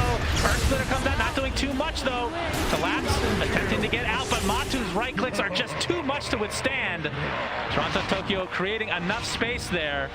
A big fight for Secret. They do lose Nisha, but Yataro at the very least is taken out of the game for a little bit. Such a huge, like, just the itemization from Puppy. Look at how much a difference it makes that he has these exact items. So he has Ghost Scepter to buy the time against that Sven, and then he gets the Demonic Purge and Disruption off because of Eon Disc. He would have died in the stun if he didn't have that disc, so kind of offering himself up and gets the full counterplay out. Demonic Purge on Sven is such an insane counter. It was talked about on the panel as well, right? They were like, yeah, you got to pick something, and that's the one bad matchup Sven has, and Puppy just showed why there. That Demonic Purge just ruined the Sven's fight, and they burst him down. That was some solid spell casting from the rest of Spirit, though. That could have gone way worse. It was a good curse onto the Lina to at least salvage things somewhat there for Team Spirit. Toronto Tokyo pushing out the top lane now, as we do have Shard online for Zai, so the Wolves. Mira gets stopped mid. Spawning. This could be a setup for Matu. Okay. Underhide is available there on the force stab from Matu, but gonna force out his BKB. Mira saving, or getting Cold Embrace for now. Pops the Shadow Realm as well, but there's Collapse with the initiation onto Matu, and now the Orchid on top of it. He's already used the BKB. Nice save from Puppy for the time being, but stuck in a terrible spot right now. Has to just stand his ground, and there's the Terrorize to follow. Big kill for Team Spirit. Looks like Zai is next on their list. And down he goes, Cinderin. Great execution from Team Spirit. Oh my god, I hope we get a replay of that. What an insane force step from Collapse there. It wasn't even Mira that he force stepped. It was the Tiny of Matu. The second he blinks in to go for the Avatos combo, he immediately gets offensively force staffed. And that puts him out of position. It doesn't only save Mira, but jeopardizes Tiny, and they do end up getting the kill in the end. That was sick from Collapse, and then he finishes it off with the Blink Skewer too. It doesn't get better than that. That's Collapse. Just Blink Dagger's getting canceled perpetually by Puppy. On the other side of the trees, you see the Horn Toss finally being used. Puppy resigned to his death. And Yataro gets another kill to his name. See a little detail there from Puppy. He backpacks his Aeon Disc. He doesn't want to use the charge on it. He wants to keep the cooldown as low as possible. Knows he's dead anyway. And wants to have it ready when he respawns. But Spirit, all of that momentum right now going their way from these last couple of fights. And you got to keep in mind, it's been Secret initiating these moves and Spirit just reading them and counterplaying them perfectly. Both times now, top and mid, Matu getting punished after having an insane early game. These two deaths set them back so much. And into the Roche pit they go. Team Spirit, the underdogs of this tournament, could finish this game and go to the grand finals. Yep, the fourth step there. And then Cold Embrace right after. So clutch from the supports of Spirit. I cannot believe Mira lives through this entire fight. Is so crazy. They're going to get the... Yeah, Wolf is showing this out, but not able to deny anything. So Toronto Tokyo gets the Aegis. And a Shard as well, so that's the high stakes match here. There's a lot on the line, so you definitely remember the Aegis this time. Team Spirit gonna get that. Well done. They gave the Shard to the Storm as well, right? He didn't buy this. He just picked it up and used it. So they get the active overload. That's right. Effectively improving their damage quite a lot. Gives themselves some attack speed too, but I think primarily helpful for Sven as well when they initiate together. Yeah, and he's had that Shard for a little bit on Sven, so can dispel like Yules and whatnot. Pretty helpful for killing Nisha specifically, actually. As Matu is in wolf form again. And 9k lead for Team Spirit. They have a pretty firm grasp on this game, Cinderin. Can Secret come back? Yataro jumps in. Puppy, that's the Eon Disc again. And he gets slept a bit here from the Elder Titan, but a big jump from Toronto Tokyo. Ghost Scepter immediately used by Puppy. Looks like he's done again, though. Does have buyback, but again, that Eon Disc is going to be on cooldown for quite a while now. And And Yataro wants to make use of this God's Strength. It is running out, though. Looks like they're not going to go for the high ground yet. Still 3.5 minutes on this Aegis. They don't need to get over-aggressive here. We've seen a lot of teams do that this tournament, in fact. Yep. And really, their only high ground is Sven. And I would assume he want to be ulted in most of these cases. Yeah, for sure. So it's just like a small window. There's a lot of risk involved with having the Sven hit the tower when you're playing against Blink Toss, right? Like, it's kind of the skewer problem that we've seen teams run into in the base as well, that you are facing. Yeah. The Wolf is a hunting. There's a gem on the Storm, though. So Toronto Tokyo should be able to react in time as long as he is not under a ward, which he is right now, but he will find that one. And Matsu will redirect his attention to Mira. Seems a bit hesitant to jump, and he's too slow. That's a very quick Shadow Realm again. So Mira with the quick fingers, Matsu gets nothing out of that. Opted to go for the Howl cast first with Lycan at the same time. I don't know if that was a bit of a tell. I am not sure if Mira noticed that, but either way, he gets out, makes the right read. And look at the bounce back from Toronto Tokyo. Look at his net worth, Cinder. Yep. It was not looking good for him halfway through the game. Obviously, Yataro creating a lot of space, and the rest of his team as well, for him to make this massive comeback. But second net worth, I would not have thought that would be the case at 35 minutes. Just masterful play from Team Spirit. And again, whoever wins this game will be playing PSG LGD in the grand finals of TI-10. So, and something we haven't touched on so much, right? One of the key things for Secret in this game, compared to a lot of the games that they do well in, Nisha's been so quiet. Oh, they might have found Matu. Does have the BKB, Avatos to follow, but Collapse gets saved. And Matu is just completely alone, so they're just looking for some sort of collateral, but it's not going to happen. Down goes Matu. Does have buyback, however, and expect Team Spirit to force this out. I mean, they had to use basically nothing. Yeah, they can take the two bottom towers for free if they want to, but they might look for more. They have another smoke on the Wyvern. Sven's God Strength is ready with Swift Blade. And Toronto Tokyo gets the Orchid, but doesn't have a whole lot of mana to speak of. Still with the Aegis intact, and they're going to use it. It costs Secret the Laguna Blade, and there's the Winter's Curse. Not going to last too long, though. Nisha getting jerked, but there's the BKB. And Team Spirit still super happy with this exchange. 13k net worth lead now. And Matu, I would assume they want to force this buyback. The Wolves in the mid lane are going to try to cut this wave. Zai making it more difficult for them to reach, but they will kill them off now with the Storm to save those precious seconds of the siege. Oh boy, Arcane Rune on Toronto Tokyo as well. Yep. BKB is ready as well, and they know there's no BKB on Lina. That's big. Puppey has to be ready here to save Nisha. They're going to jump him at basically all costs. High ground opportunity there, Team Secret. Oh, Toronto Tokyo goes really deep, and there's a big skewer from Toronto. Good lord, double kill for Yataro. Basically, in just one Echo Saber double slap. Absolutely filthy stuff here from Yataro again, and a great initiation from Collapse. And this means likely a mid-rax to follow, but Puppey's going to get initiated on. There's the Eon Disc to Prophet. Buyback now to Nisha. Matu had spawned naturally. And it looks like they might actually be able to defend this. The God Strength is running out here shortly, Cinderin. Matu in wolf form again. There's that really annoying Curse Crown with the Shard into the Bramble. And Team Spirit, oh my, they are so close, Cinderin, to getting to the grand finals here. It's unbelievable. If you would have asked me the odds of this before the tournament, of Spirit getting to the finals, man. Oh, Matu. All right. Well, let's find Mira has the extra losses to work with. That's 2 deaths now in quick succession in favor of Team Secret, but still the buybacks remain. We'll see if Secret can force these out. It seems relatively unlikely. It's so scary for them to go to the enemy high ground at this point with how much pressure they're under. And also their gold, right, on their heroes. So Tiny doesn't have buyback gold, Lycan doesn't have buyback gold. Yapzor used his previously on the Elder Titan. Very quiet game from him as well on that ET, just very low net worth. He's not very farmed, hasn't been involved in too many kills. It is a difficult ET game in my opinion against the Storm as well as that Max Cure and just general vision that Team Spirit have been playing with the whole game.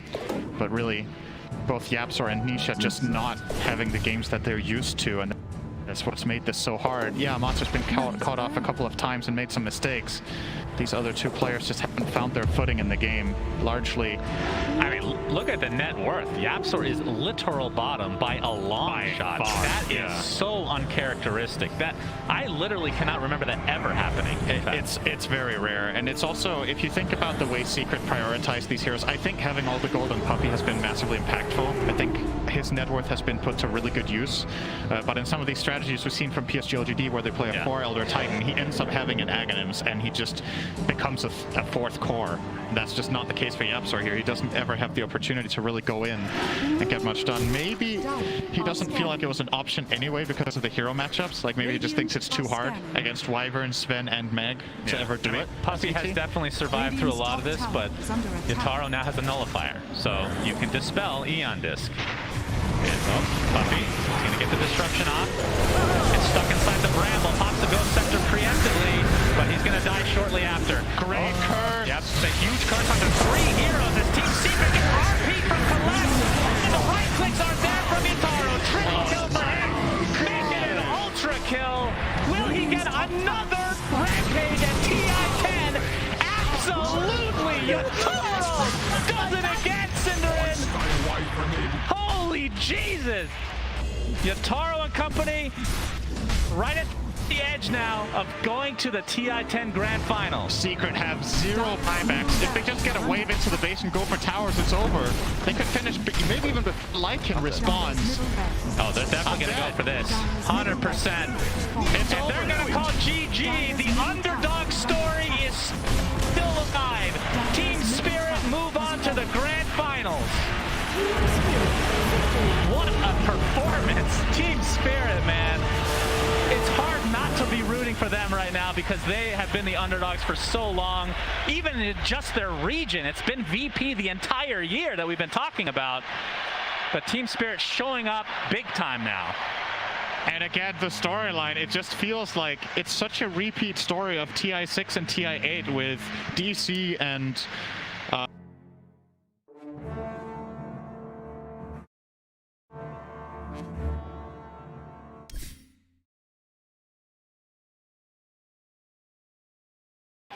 And in many ways, if you were to compare it to a previous TI, I think TI-6 is the most similar one. Now it's against the absolute giants in PSG LGD. At TI-6, it was Wings. 2 of the players from that Wings squad is now playing for PSG LGD. That's right. I remember that vividly. We'll see if it's a repeat performance or not. But with that, let's see what the panel has to say about this absolute god-tier performance from Team Spirit.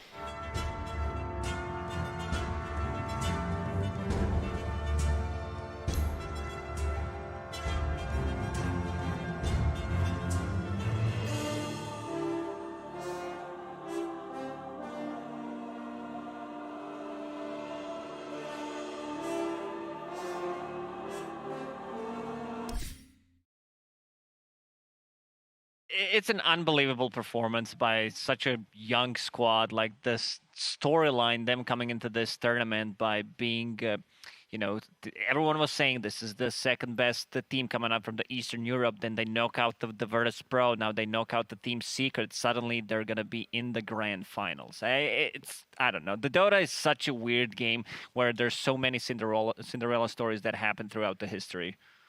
This one feels really good, though, I gotta say, because they did show hope, and it's like the perfect representation of the DPC season. Season 1, they looked okay, they had good moments, but they were sloppy too. Season 2, they were looking better, and then all of a sudden they show up and have a slightly rough start, but then they just get to prove themselves, and those are the best stories. Evie, I want to come to you in a moment, but right now we do have to head down to the sidelines because Avo is standing by with Puppey. Thank you. I'm here with Puppey. Top 3 at TI. I know that's not the expected result, but still impressive for a lot of teams. I'd like to ask you just a bit about the game that you just played. It was rough. Everything was going wrong. So every time we got something, we went a little bit too further. And basically, we just kept on losing momentum, basically, on our heroes. And, you know, it was still kind of like good at some point, but we couldn't abuse the Lycan Tiny whatsoever because we were just getting caught off guard all the time. So yeah, pretty much. Your team comes as one of the strong teams at TI, and also a lot of innovations. The draft, other teams started copying some of the things you were doing. Did you feel like there was a bit of a target on your back this TI? Oh, I don't think so. I think it was fine. I think everybody here started realizing, because everybody was kind of drafting similarly, I would say, in this tournament. We had been seeing we saw like every type of draft from every other team once in a while, but I think like the ones that actually get to abuse it to the potential are the ones that were winning, obviously. Is there anything you'd like to say to the Team Secret supporters? Thank you for believing in us. You know, as the numbers go, next time second place, next time first place. I mean, it's fine. Losing sucks, but what you gonna do? Life goes on. Exactly. A surprising defeat for an incredibly strong team. Next year, as you said, if the numbers go, we're gonna see them again in the grand final. Back to you. Thank you, Ava, and thank you, Puppy. I think that's what they call a classic Puppy interview there, Purge. Yeah, it was good. He was pretty straightforward about what happened. Their little skirmishes went a little bit rough. Their best moments were probably Matu killing Storm twice around the enemy jungle, but what was significant is their gold advantage never really catapulted high. Like Sven, Yatora playing that, was able to keep his net worth so high the entire game that eventually he actually just had more net worth than Tiny, and they just won some fights. It was really impressive by Team Spirit. How did you find the performance, Effie? And I was so happy for them. It's just, this team are such a beautiful Cinderella story. It's so much like DC from TI6, and it's so hard to not cheer for a team that runs through the tournament the way that they did. But for me, it's just a matter of, yeah, Team Secret had an idea, and it was a really good one, and their heroes had certain timings where they would have just been insanely overpowered. They just didn't play it very well, to be honest. And of course, like Puppy said in the interview, it felt like everything was going wrong and it just kind of slipped out of their hands, right? And sometimes that just happens, but I would like to attribute that to Team Spirit getting their comfort heroes in the deciding game of the best of three. They got Toronto, Tokyo on Storm Spirit, they got Collapse on Magnus, and they got Yatoro and Sven. Like, everything that would have helped elevate them psychologically happen just through getting these heroes. Team Secret, they're getting closer and closer every single year. TI6, 13th place, TI7, 12th place. Then you have TI8, 6th place, and TI9, 4th place. Now they get the 3rd place. So as Puppy said, you know, next 2 years are gonna be big. They still go back home with $3.6 million, which is a lot of garlic bread in the end. So I think they should be pretty happy about it.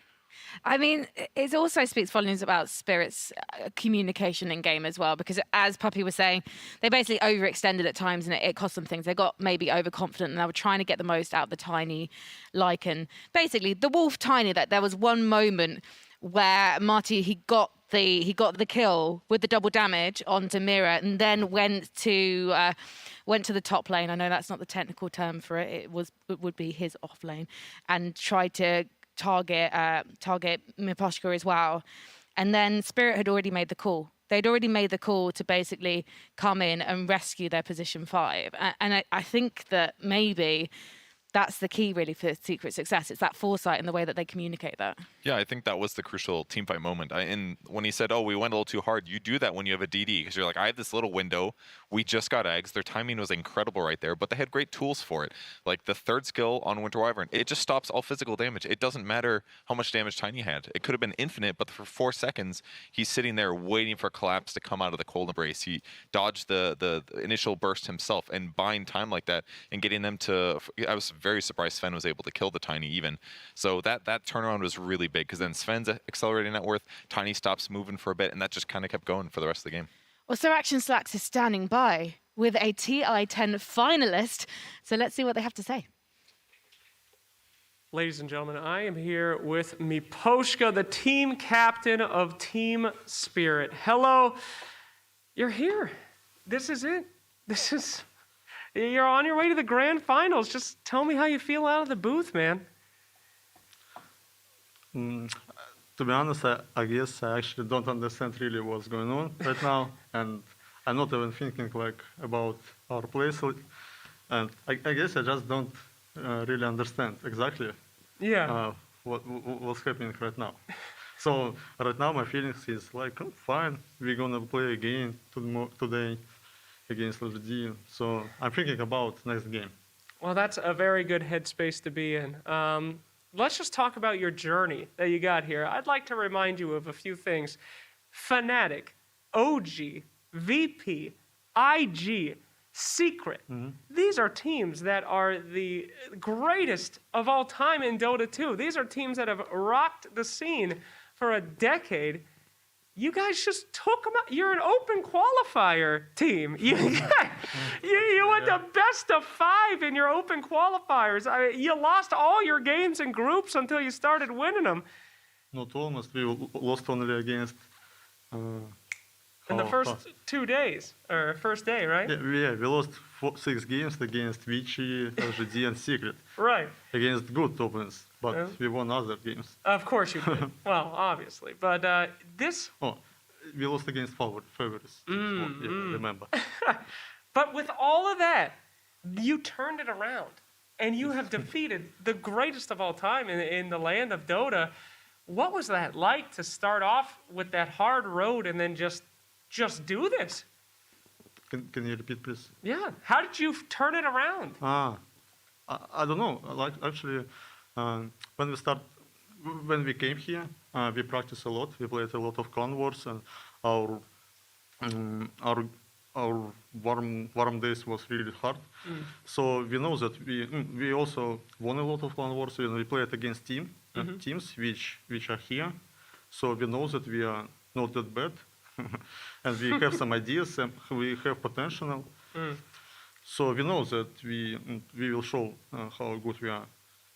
Well, you're definitely showing how good you are here. So after we lost in our first 2 days, we know that Gigas, we played not that well that we could. So we need just to make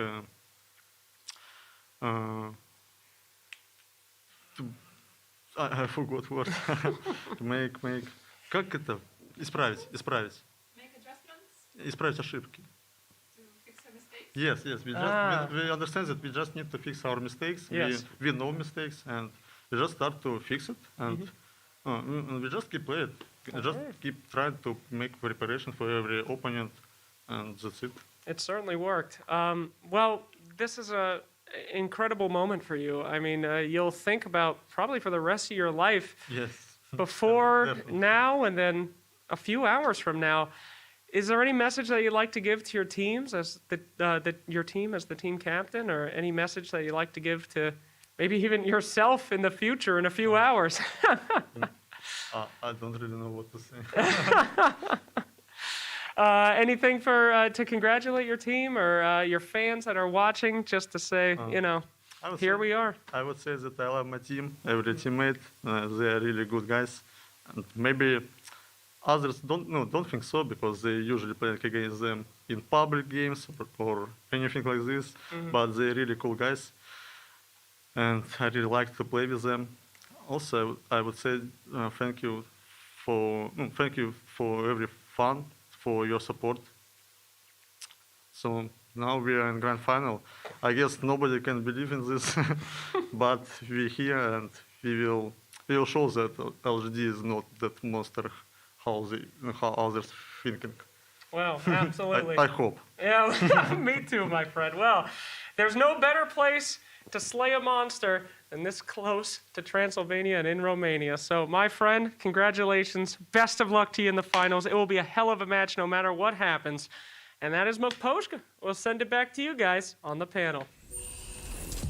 Thank you so much. What a lovely human being Miposhka and the rest of his teammates are. Here we go. Just 2 teams remain.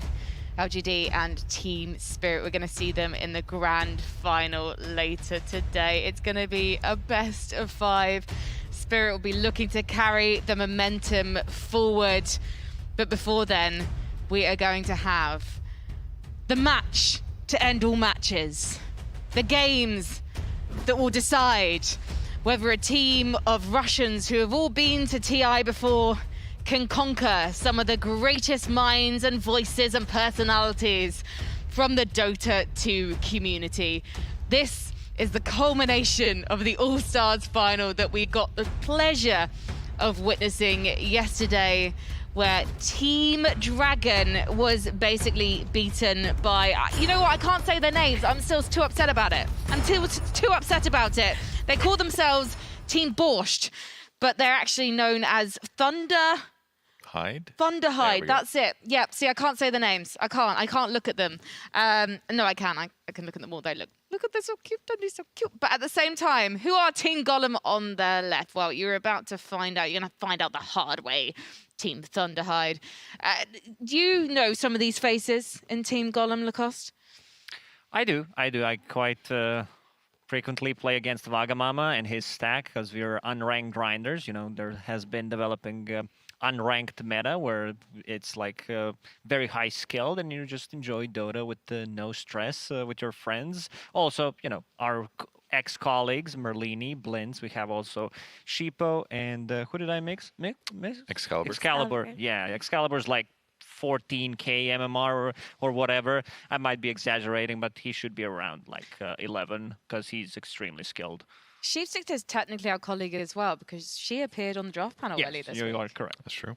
And I have to say, maybe she's going to appear on the panel more regularly in the future because she knows so much. She was one of my Dota tutors. She came and helped me learn so much. Unfortunately, I haven't put much of it into practice yet because we've been here. But do you have hopes for this team, Effie? Can they avenge Team Dragon today? You know, I just want to see some all-random deathmatch shenanigans. I want to see them run at each other nonstop, and I have hopes for them for sure. They've got the great Blitz Dota.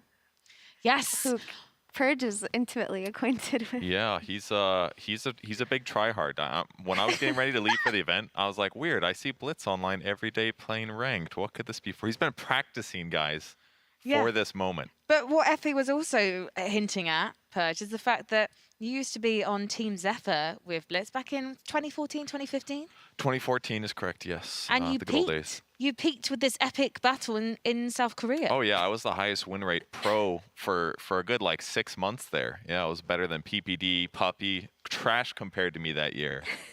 And then eventually we started losing and it dropped. But, you know, I was good for a bit there. You tried to resurrect the team, didn't you? Team Veggies, I believe, during one of the... No, that was me. I was just tagging along mostly. Oh, okay. Oh, okay. I can't take credit for that one. Just tagging along for the ride. What is Blitz like in game?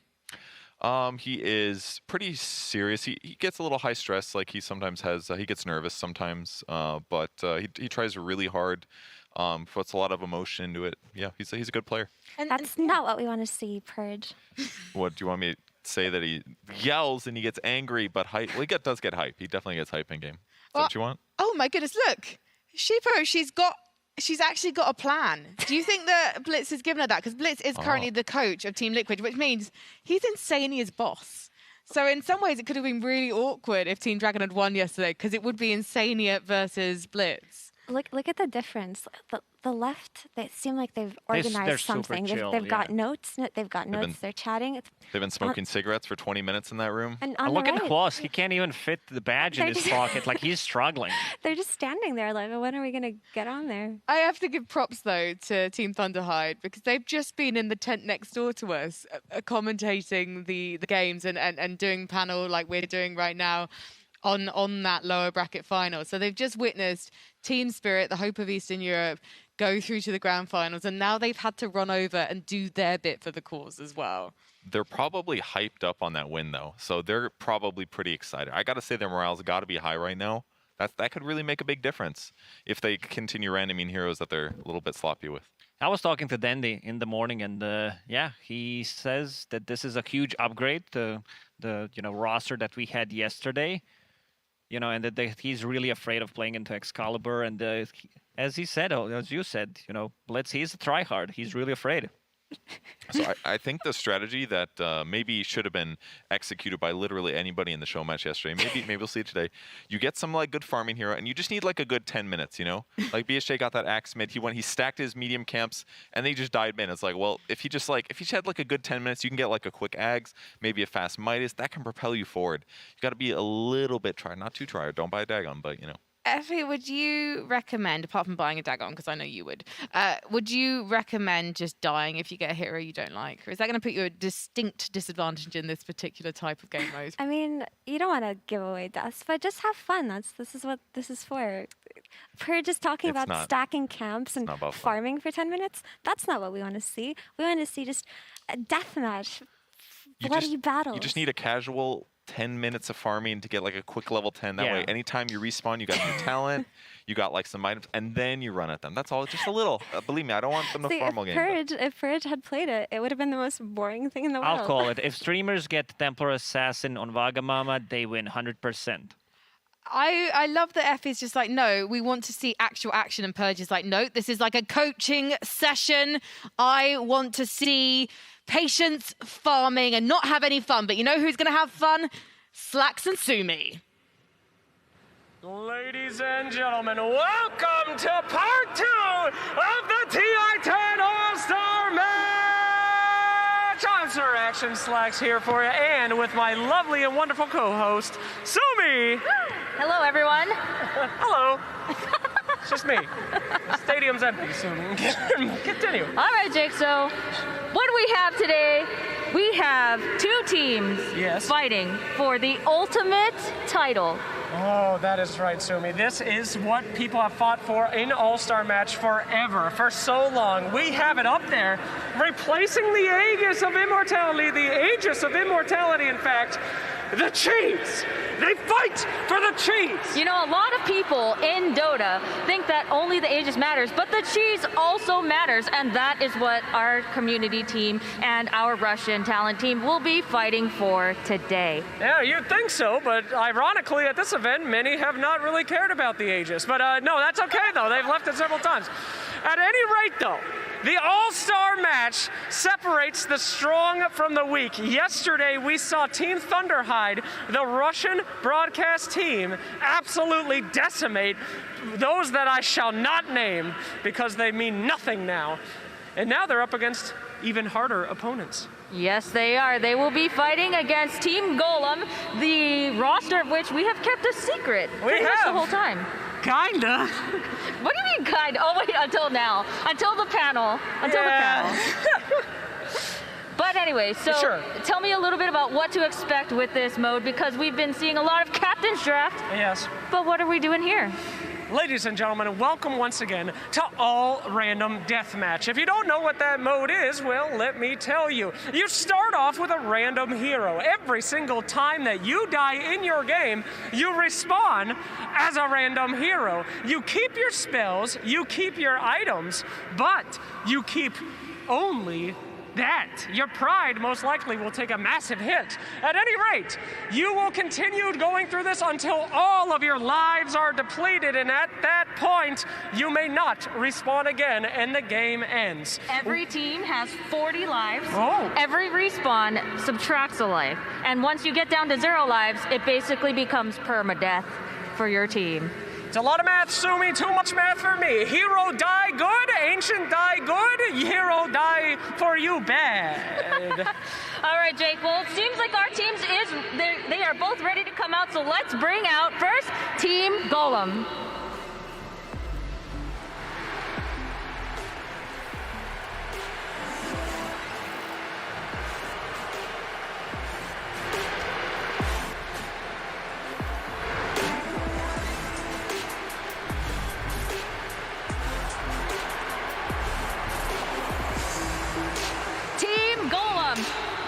A team comprised of precious community members for Dota 2 is bringing the pub experience to TI because 4 of their players will need to slash roll for mid. Featuring Wagamama, who played on dial-up 56K internet and DC'd whenever his mom picked up the phone. Blitz, who learned how to ride a bike at 23. Excalibur, who tried to go pro in StarCraft but got too lonely playing 1v1s. Sheepstick, who played 1,700 games of Meepo, and the captain, Merlini, who is notorious for sacrificing his bowels during a Street Fighter match. Oh my God. Disgusting. All right, Sorry. Jake, what's up next, though? Oh, are we doing next now? Well, you might have remembered them from yesterday, ladies and gentlemen. It is the unstoppable, the hard boys, the Thunder Eyes! Oh, my voice cracked. Oh, no.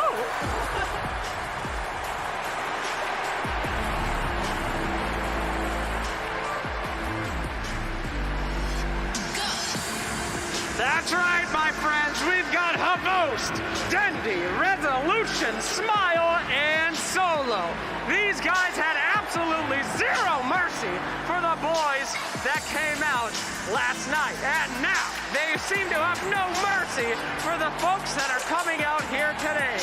They keep trying to rename themselves Team Borscht. We keep asking them not to, but they'll do it anyway. Havost, are you ready to take another team down? Yeah, for sure. Another CIS team in the finals.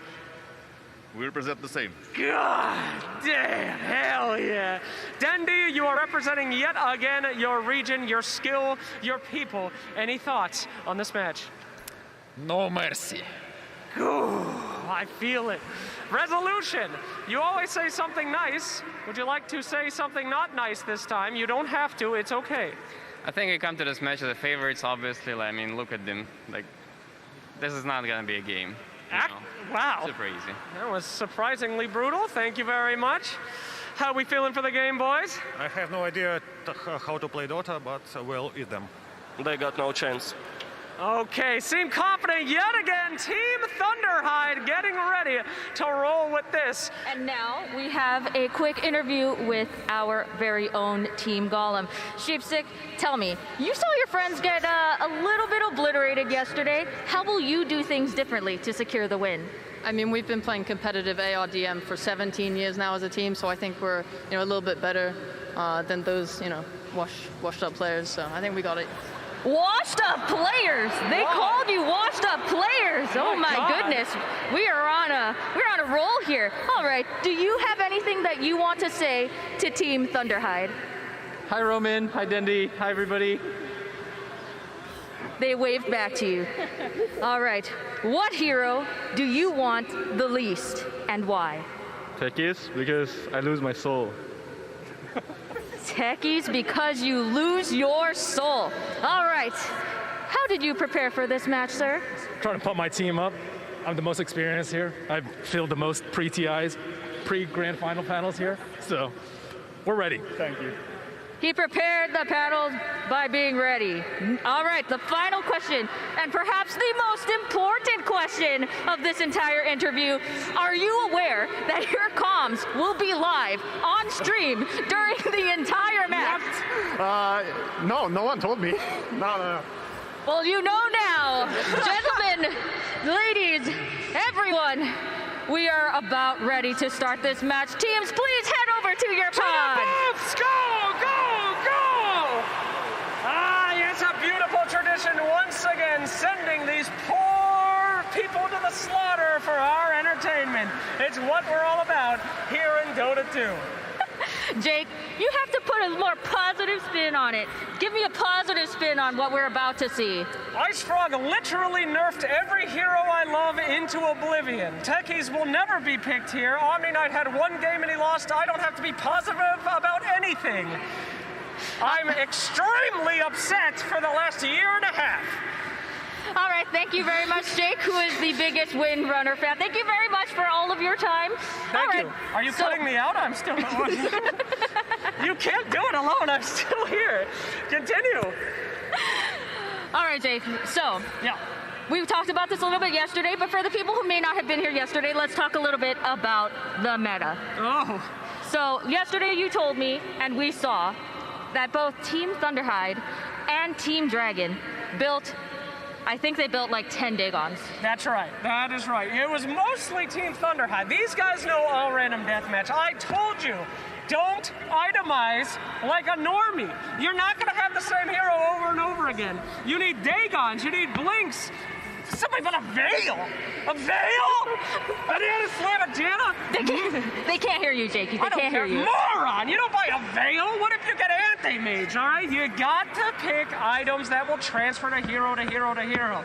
Aghanim's Shard. Does it transfer or doesn't it? I literally don't care. But Aghanim's Scepter does, my friend. That one is always a good one. Every hero has an axe. So now, what is the best hero to be playing in this mode? They said no techies, so... It is techies. I don't know why. I mean, Brian...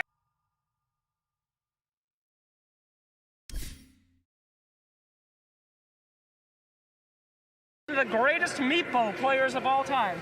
Fantastic hero in this game because no one knows how to play against that hero because it's been irrelevant for 2 years.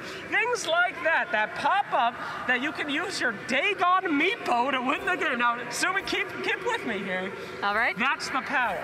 Don't play normally. This is all random deathmatch, and you're against tryhards. You have got to think outside the box. So tell me yesterday, Team Dragon, it looked like it was pretty even, and then suddenly they were 4v3, or they were 3v4, and then all of a sudden, all 3 of them died at the same time. That is right. What do we do to avoid that this time? Well, you probably don't pick bad teammates. I think that right here, Team Golem, they have some strong teammates. They have someone that might be able to stand up to CIS because, let's be real with you, that region is dominating so far. This is quite similar to our grand finals here coming up.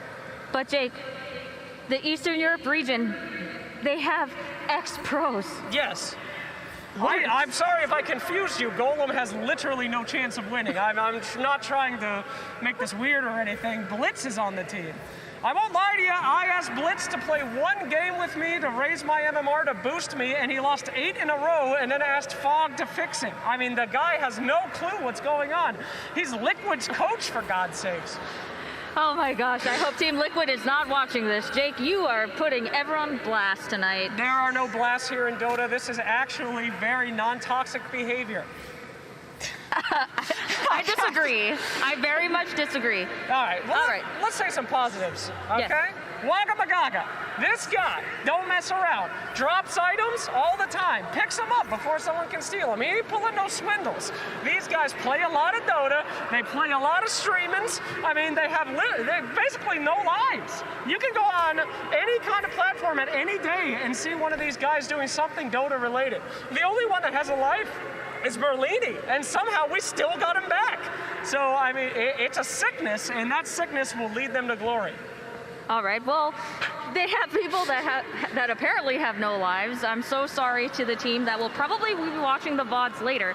But let's talk a little bit more about Team Thunderhide. Yes. They are our home team right now. They are coming in from a win. They have experience on the TI stage, both yesterday and literally like 8 years ago. That's right. Team Thunderhide is a team with a lot to prove.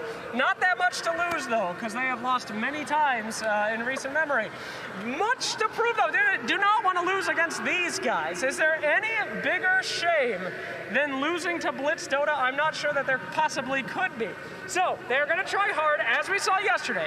I don't even think they were trying that hard yesterday. There was a lot of laughter. There was a lot of joy. Yeah, a very strange thing to see. But, Jake, they said no mercy today. They did. Does that mean that they're going to try? Mm-hmm. Or does it mean that they're not going to try and it's still going to be no mercy? What? Not going to try? It doesn't matter. Whatever you just tried to say does not matter to me. What matters is that Dendi was not smiling when he entered the arena. I've never seen that before in my life. And delicious cheese. I don't know if you've seen Team Golem. Many of them look malnutritious. I think that they are actually going to try to just live by getting that cheese. It is a big motivator for them. Hunger, literal hunger. We have to balance this out. So I'm going to say Team Thunderhide, okay? Team Thunderhide. Yes. Team Thunderhide. I mean, they're just motivated by being here. When's the last time Havost has been to a TI? I mean, they just want to literally come. So their motivation is to continue to stay on the stage for as long as possible, potentially warm up the seats of Team Spirit. That could help. It's chilly sometimes in Romania. If they can get enough accumulated lower heat to support their brothers in their region, I think that that is a big motivation for them. So I'd expect a longer game. I'd expect a lot of cheese to be eaten outside the booth to make it a healthy playing environment, and I expect them to do extremely well. Do you think that the fact that they are experienced Dota players and captain's vote will transfer over to ARDM? No, I don't think their experiences at all will transfer over to AR. I don't think anyone's experiences transfer to ARDM except for panic and fear, which is something that a lot of support players and Dota players know. So captain's mode is for tryhards, all pick is for the people, and all random deathmatch is for people that just gave up. And if there's one thing we have in plenty on this stage, it's a lot of those people. Are there people who like main ARDM? Main ARDM? main it. I hope I never meet him, Sumi. I really, really do. But if you're watching out there, keep on trucking. You're good. You know who's the real sickos? The ones that made ability draft. What the hell? Yeah, Purge gamer people. Oh my god. All right, I like ability draft. That's Sorry. great. All right. All so, right, he's stepping away. That's fine. Sumi. Yes. What hero do you think would be the scariest hero to see late game in an all random deathmatch? And this is a trick question, so really think about it. The scariest hero? What do you mean scary? You mean scary as in, oh no, I have to play this hero? Or scary as in, oh no, they have that hero? I'm saying thick boy waddling out of the jungle, level 30 with random items. Which one do you not want to see rolling out? Well, honestly, Tiny. Tiny, a strong hero potentially, but you have to have the right build. Shadowblade, that is true. We haven't talked that much about. Shadowblade's a fine one. In Vince, as we in the Dota community say. So Who says that? Huh? Who says that? Somebody. If you say that, please type yippee in the chat. Anyways. Items that make you invis, items that make your movement change. Don't get things like Ghost Scepter, that's pathetic and hilarious, unless you're planning on building E-Blade, which is also pathetic and hilarious, but at least you can pretend like you're participating. Either way, itemization is extremely important. It's literally one of the only things that you can control in a chaotic mode, like all random deathmatch. Do neutral items get dropped in all random deathmatch slacks? What is this, a quiz show? I don't know. I mean, never played this in my life. I don't know. Probably. I don't know, Sumi. I can't even. Shut up, Sumi. You don't know. Yes, they do. Okay, great. I just said that very confidently so that he doesn't know if I actually know or not. The answer is yes. They work together. Okay, well, no worries. Our teams are about to get into it, Sumi. Yep. I want your final guess. Who will be taking it here for the grand champions of the All-Star game? All right, well, I'm going to go ahead and pick Team Thunderhide because they are experienced and also because that means you have to pick the other team. Yeah, Golem will definitely win. Yep. Here it comes, guys. Full faith. Let's throw it in. Ladies and gentlemen, the time has come to play the All-Star match. Let's play some Dota! Wait, why is my minimap on the right? Wait. Oh my god, I have Aiden set up. Roll for carry. Dude, no, I have Aiden set up. Oh my god, wait, how do I... Oh, thank you, sir. You're a savior. Guys, we gotta try hard. I need to win this to get a new stream title. Let's go. Okay, go rush. I have Yo, they're already there. Hurry up. Yeah, get in there. Get in. Wait. We're not fighting yet. We're not fighting yet. No. We're getting in there. We're getting in there. Go. Gentlemen's agreement. Go. Yeah, let's go. Get him. Dude, why are they not hitting Roche? Dude, they're not helping us. Help us. What the fuck are they doing there, dude? Yo, hit. Sheep, don't tag too much. I'm trying. Yeah, don't let them use you like that. We need to... Dude, they need to trade aggro. Yeah. Why are they doing this? No, this is great. Dude, they have the melee hero. They are supposed to tank it. Why is he on the back line? Yo. Be careful with the stun. Let's not BBM. I'm going back in. All right, it's half. It's almost time. Okay. Let's go for... I'm gonna astral the SF, okay? I should have gone stun. I fucked up. Oh no. Just build up bashes and then chill. Right. I'm power shotting when it's dying. Okay. I'm healing. All right.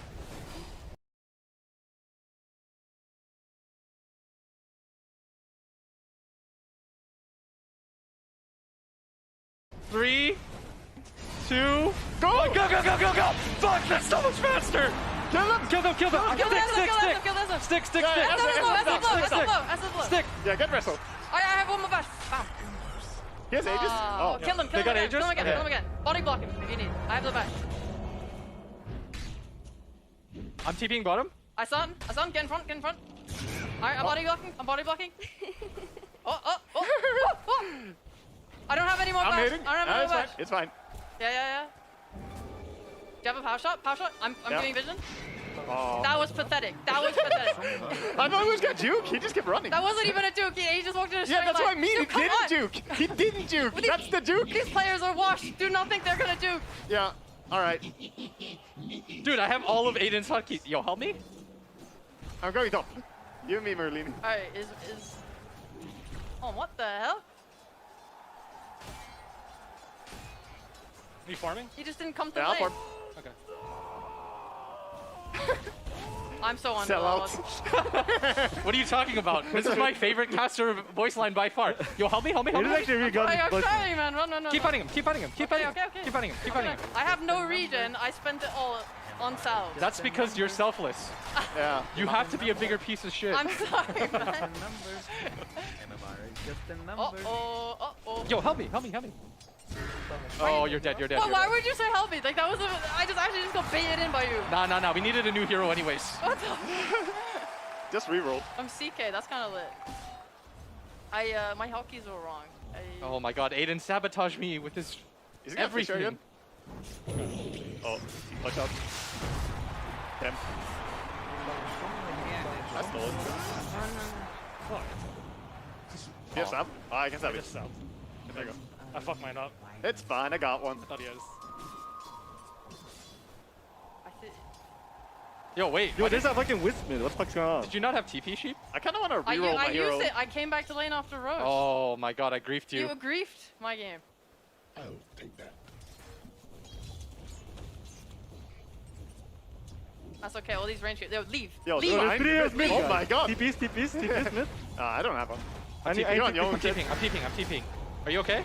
I don't know. I have some heals. I'm stunned.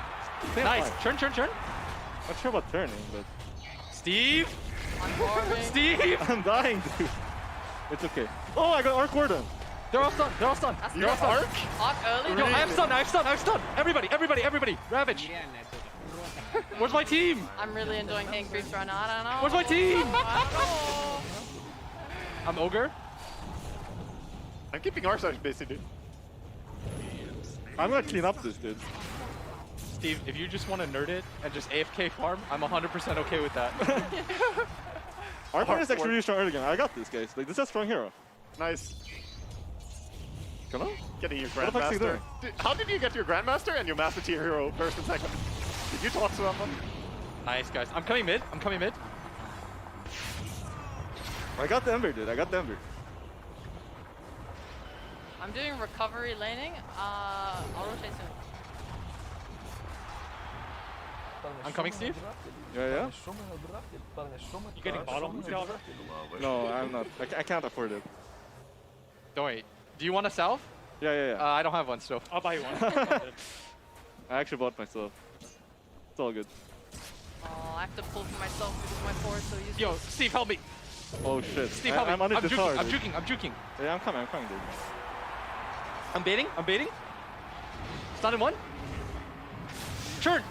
Yeah, we got him. Get the jug. No spin. There's no roach to kill him. That's true. It's part of the strat. Oh, I'm being 20 done seconds? by a viper. I'm going for sniper. Finish him off. No. It's fine. Go for more. I have ignite. 1 second. Okay. Dive. I'll place a ward. I can cold race. I'll place the ward to tank. Kill him, Ben, please. I actually really want to keep my hero. You didn't want Ogre anyway. Digging on my hero is really good. I have AM. keep my hero. Dude, he has Arcane already? How? Yeah. Who do you have? I have AM. That's useless to me. Useless. That Can is you so No, bad. AM is actually good on lane, dude. Seriously, walk that mid. No, AM is actually good on lane. guys. No, AM is actually good on lane. If you play the hero properly, it's actually really good. There's a viper. You wanna go laning inside? Come bot. Like we smoke, we go with anti-mage, we kill viper. Okay, I do not want them to have this hero. I'm buying for Orb of long. Venom. I'm buying Orb of Venom. Okay, nice. Let's go. All right, I'm eating. Ben, you ready to slap? Yeah, let's go. All right, go. I have 2 null talismans. I finished farming. I feel like the correct move is to kill me, guys. I stun first. Yo, get him! Yo! He's free. He has no. Yo, kill tight after. Okay. I'm gonna gank mid. Excalibur. Last hit from my carry. What hero? What hero are you? Why Excalibur? Nice kill steal. Yo, dive him. I'm mid. Yep. What hero are you? Yeah, I'm being chased. I'm gonna die here. I'm just swapping I'm hero. diving. Dive him. Hands off keyboard. Okay, I'm Hands off keyboard. Dive him, dive him, dive him, dive him. Big shit. I'm tanking. Oh, got it? Drow. Drow with no talismans. Here we go. Go, go, go, find him. The multi-shot. Yo. No way, no He's way. duking No us. way. He's He's not that duking good. us. He's not that good. He's not that good. Wonderful. Okay. Anti-mage is low. I have the perfect ganking here. I'm coming bottom soon. Yo, let me farm. It's my turn to farm. Okay. I have how many CS check? Okay, guys, come mid, come mid. Right here. Can't kill him. TP is mid. I'm bottom. I'm bottom. Here you go. I have no TPs. Is there a rune bottom still? I'm actually really close to 6. Actually, yeah, there is. There is. Oh, shit, he's getting. Okay. Once I This get is south, wonderful I'll go. coordination. If you guys come here, we can kill. I'm gonna be 6. I'm going to die. Don't die. I am going to die. No. Oh no, he's 6. No. Oh no. Dude, what is... Arsar's just been farming this entire time. Alright. I'm ready whenever. I need to get the south first. Okay. I'm ready as soon as I get the south. Okay. Yo, it's nighttime Do you have and I Venom? have Do you night have Venom or stalker. not? This is pretty good. I have orb. Okay, you jump on him. You jump on him. Okay. Just I wait. think he sees you. I think he sees you. No way, dude. We didn't buy wards. Why would they buy wards? Look at the way he's moving, dude. No, Wards dude. is cheating. He's just smart. He's just smart. Yeah, he's just a... What player is guardian. that? Is that Dendy? It's Dendy. It's true. Oh, yo, help me. I'm coming. On the right? Yeah, I'm coming, dude. I'm dead. I'm We can't kill him. We can't return kill this. Yo, you're going to Doom? To Doom? Kill him too. Okay. Oh, he has such a big one. Dire's top tower is under attack. By raindrops? Oh shit, I already have some. Dude, I don't have my keys bound for like bringing my courier. I'm playing like Siraxis right now. I gotta manually select my courier. No.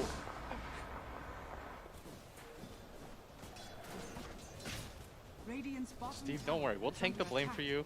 Guys, Try hard in this game. stack camps. Stack camps.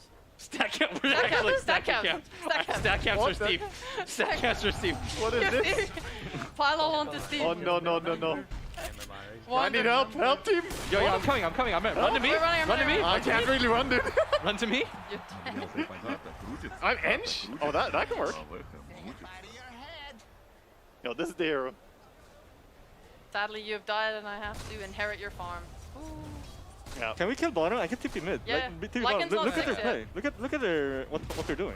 Can I kill them? Can they play hero? I'll be there in a little bit. Soon. Ish. I've been trapped. I'm coming. Dead. I'm dead. Yeah, get rid of Undying. Get him.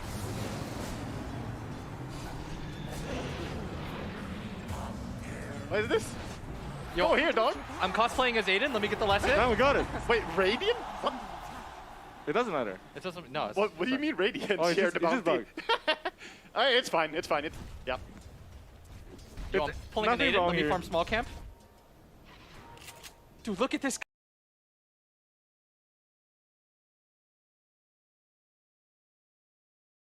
guy. He's actually just trying to farm a blink dagger. He's Shaker? he actually counters my heroes, so we're gonna have to gank him. Okay. Soon. What hero are you? I'm PL. Okay. I have level 4 impetus. I just want to fight. Let's go then. I got Fairy's Trinket. Uh-huh. Who's taking Tome? I would like it. I'm on 6. I think we should gank Can we kill the Dendy. sniper mid? Yeah. Yeah, fight them. No! Fight them. What is this? I'm coming. Oh, yes, Dieter. Don't worry, I'm coming guys. too. I'm coming too. I think they have wards, We need guys. people. Yeah, they I'm pretty sure they definitely play They're with buying wards. wards. What? Can we kill that Tinker here? Can we kill Tinker? I'm so far. I'm orbing him. Last hit. Oh, so close. Sheep, I'm coming. Yeah. I've been doomed, dude. No. You're fine. Just run to me. I'm just gonna, get you. We need some fighters mid. Oh my god, he's got one hit. I don't know. I'm gonna get him. Maybe.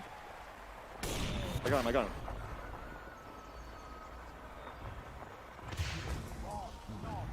Oh shit, I typed it, I died.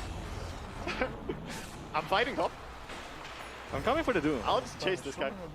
Okay, I cannot. I'm not backing. He's got to die. Let's go. I'm getting the Arc here. Or I will die.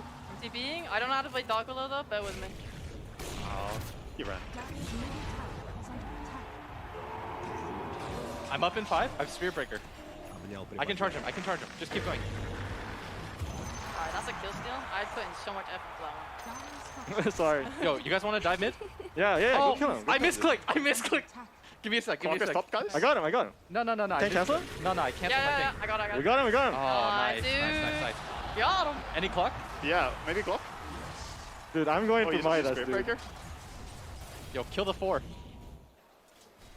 I'm running top. I see nothing but clock. Go. That's a level 8 clock. Do we kill him? Let's go. Yeah, no pussy. I'm ulting. I'll hold him. Nice. He's hungry. He's dead. Yeah, should die. Okay, he's alive. Oh, he killed the... No. He's dead.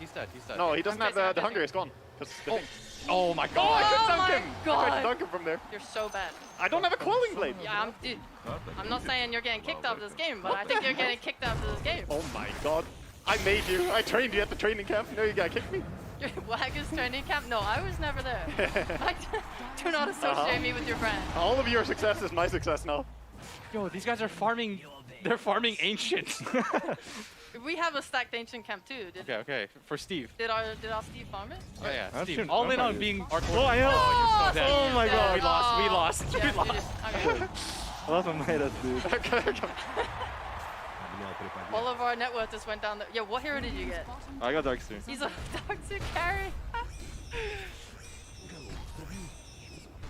I'm TPing mid. Oh no. Seems good. Are we doing better than the English now? Oh, yo, they're going on us. Do you have any stuff? You don't. Oh, shit. Only have a crapper. I'll TP top.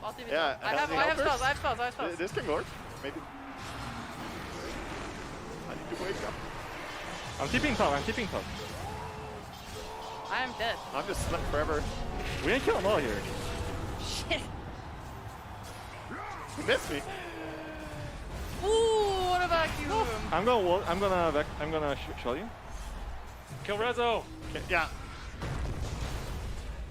Why is there a clock here? Can you micro your illusion? Stop his point. Oh, sorry. I'm coming to you guys. Yo, they're dying here. Guys. Yeah, I'm If coming. we play together here, we're gonna kill them all. I'm coming. No! What's this? I'm TPing? I don't want to sleep. No, I'm not TPing. Oh, now they sleep. Oh, I almost have call. We can fight. Yeah, go for this. Oh, oh my god, Waka, no! Waka, my god! Dude, I'm dead now. Oh, Waka's Disaster. Kind of want to suicide with. Sure. What are you? Shen. Dude, just die. I'm on my way, man. I do want to help you. I'm coming top, kid.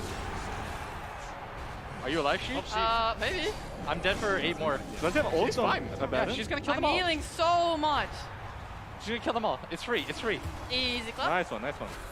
I got another point in the. Oh, free kill. Right here too. The tip back. That man hated Bane. Not toxic, by the way. I got him. Dude, they're challenging us. Go. Go, Roche. Go. Okay. Wait. Right. I don't have any salves. I'm making my way. I gotta get some resources, guys. We're gonna fuck in the pit. Okay. Wait for all. I need to get some resources. Okay. Okay, Sheep, do you need a heal? I'll give you mana. Well, thank you. Dude, we're gonna get echo in the pit. No. We killed Shaker. We killed Shaker. can't Oh, we killed it. You take Aegis but not Excalibur. Okay. Are they all up? Alright, go. Where is this? Go, get in there. Where's this creep? Yo, you guys want to be scumbags and just kill them? Steve, I know you've got I don't think it's good. Alright. When it's at like 5%, okay, Steve? I don't know about that. I have my honor, you know. I mean, I'm down to kill him after. We're gonna go for the Roche. Guys, I have to honor the Roche. I have to fulfill contractual obligations when this Roche ends, so I will pause the game. Will, you're gonna die immediately. Dude, I'm not gonna die. But dude, I'm dying to the battery. Oh my god, I'm dead. Okay. Oh, I silenced them all. What's going on? We're going? What? They're all silenced.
Обнял, приподнял. What would your mother say? Generation! Обнял, приподнял. Radiant's bottom tower is under attack.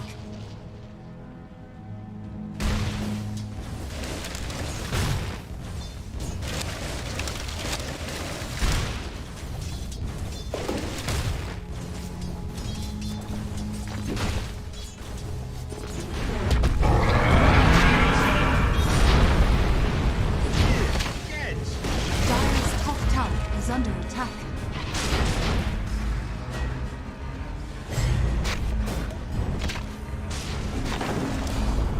Dire's top tower is falling. Dire's middle tower is under attack.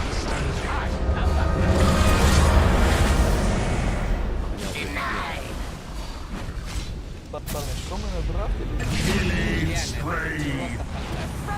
Radiant's bottom tower is under attack.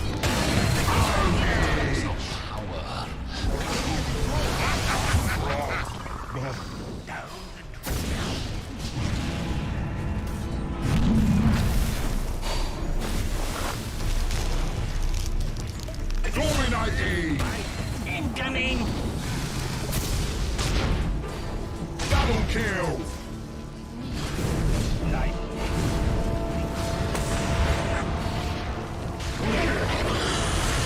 Killing spree. Triple kill.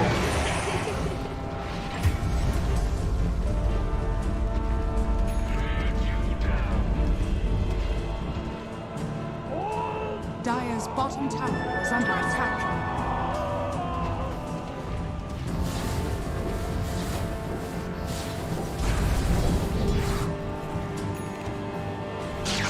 Over here.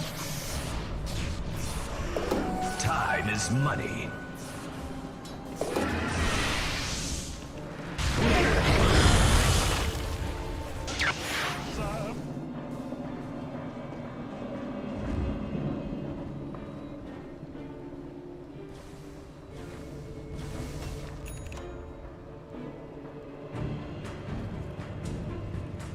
Парни, що ми надрафтили? Хата крутится, лавеха мутится. Хата крутится, лавеха мутится. MMR is just a number.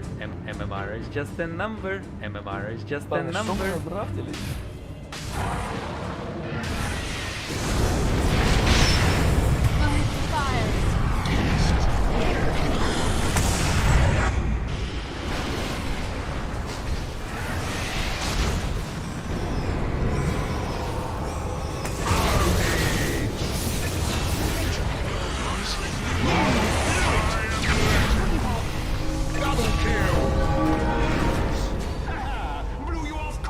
Radiant's middle tower is under attack.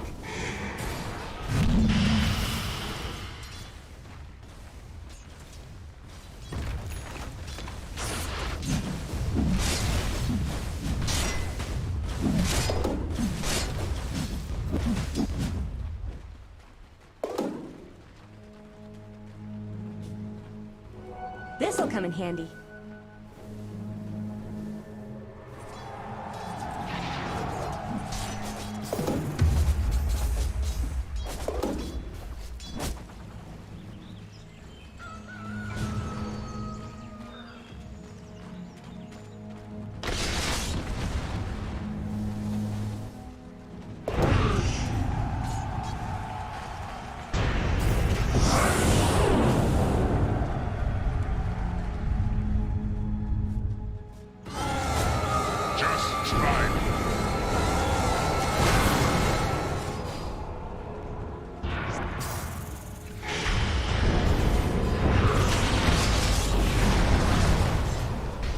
Dire's middle tower is under attack.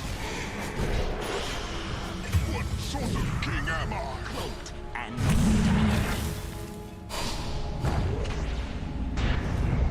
Dire's middle tower is under attack. Got my ear. Is it ground?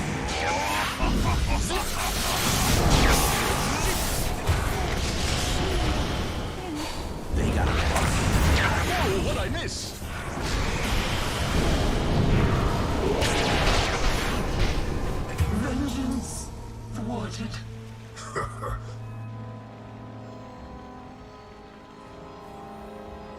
death's bounty. Radiant's middle tower is under attack.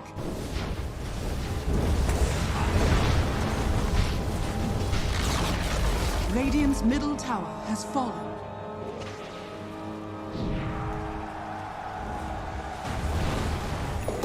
MMR is just a number.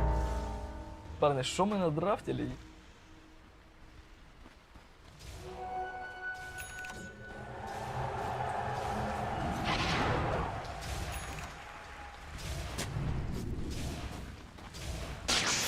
Where's the party? Dire are scanning.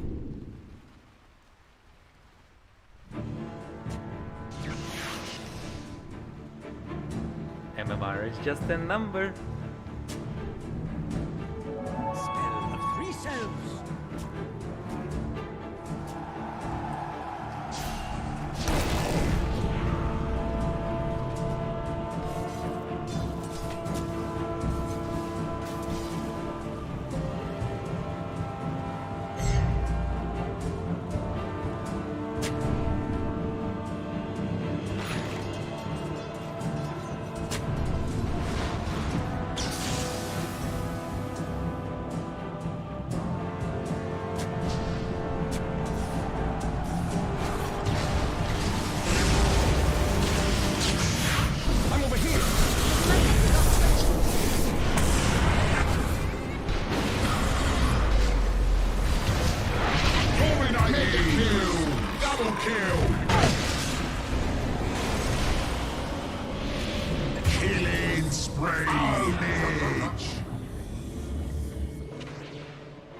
Парни, що ми надрафтили?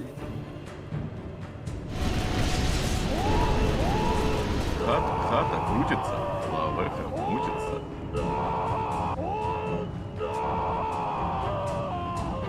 MMR is just a number. Парни, що ми надрафтили? Парни, що ми надрафтили?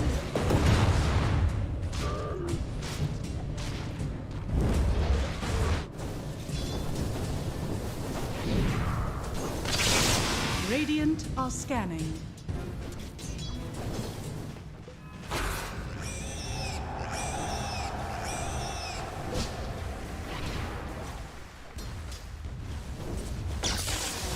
I'll take that. Haste.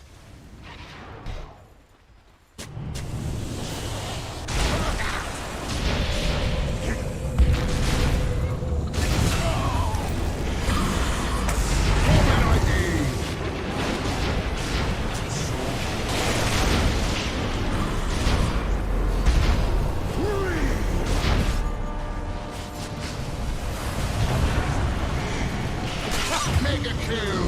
Double kill!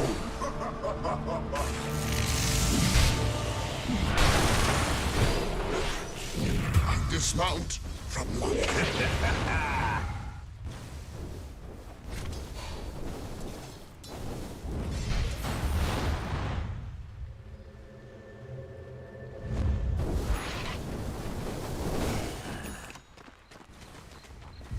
Radiant's bottom tower is under attack. Dire's top tower is under attack.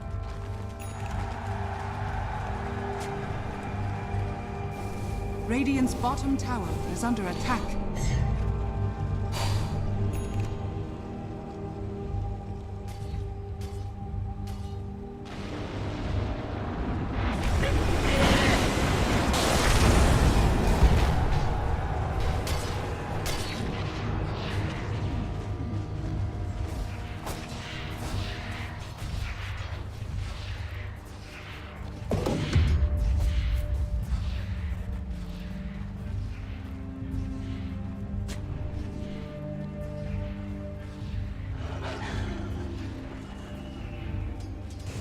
MMR is just a number.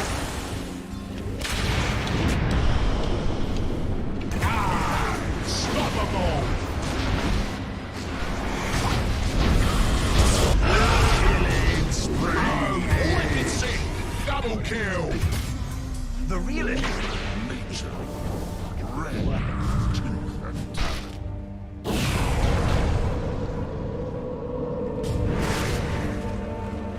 is just a number.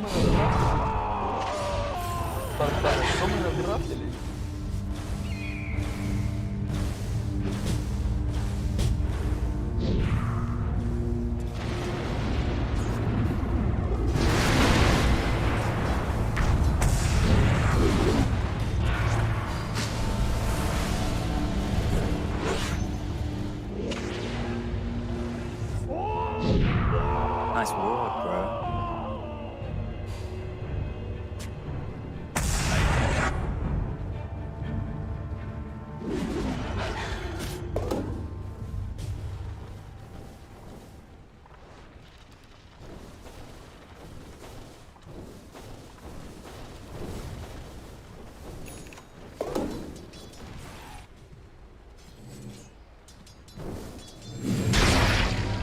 Coin for me.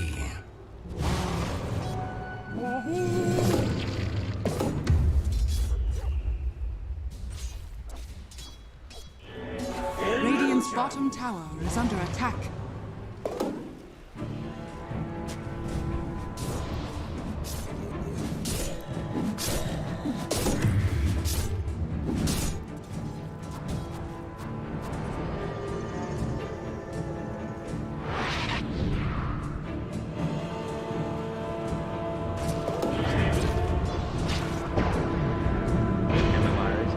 MMR is just a number.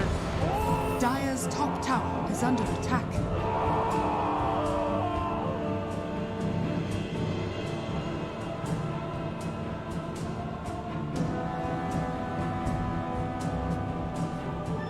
Double damage.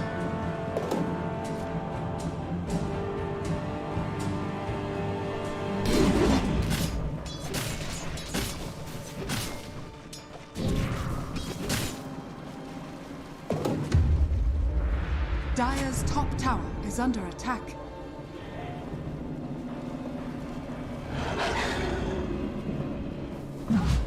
Dire's courier has been killed.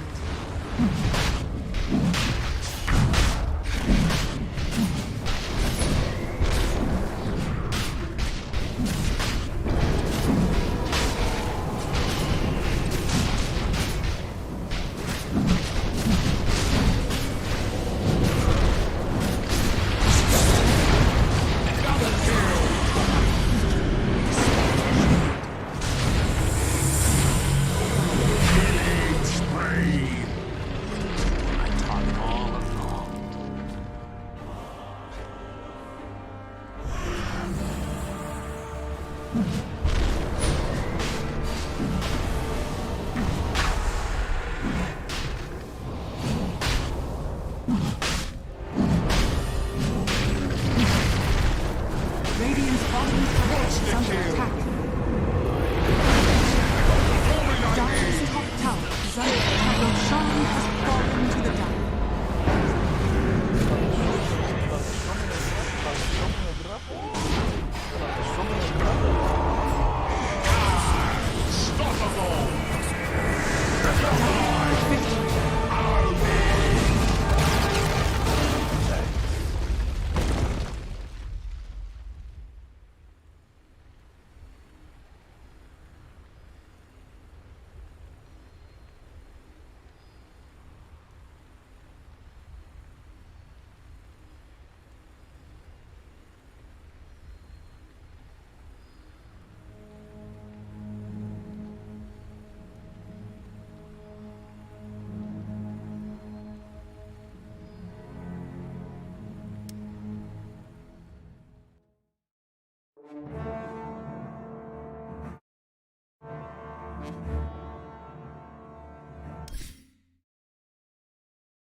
You always believed in them. I absolutely did, Sumi. You poor fool, you sweet summer child, to ever doubt the power of Team Golem. Gods was in the back, coaching them the entire time, hunched over.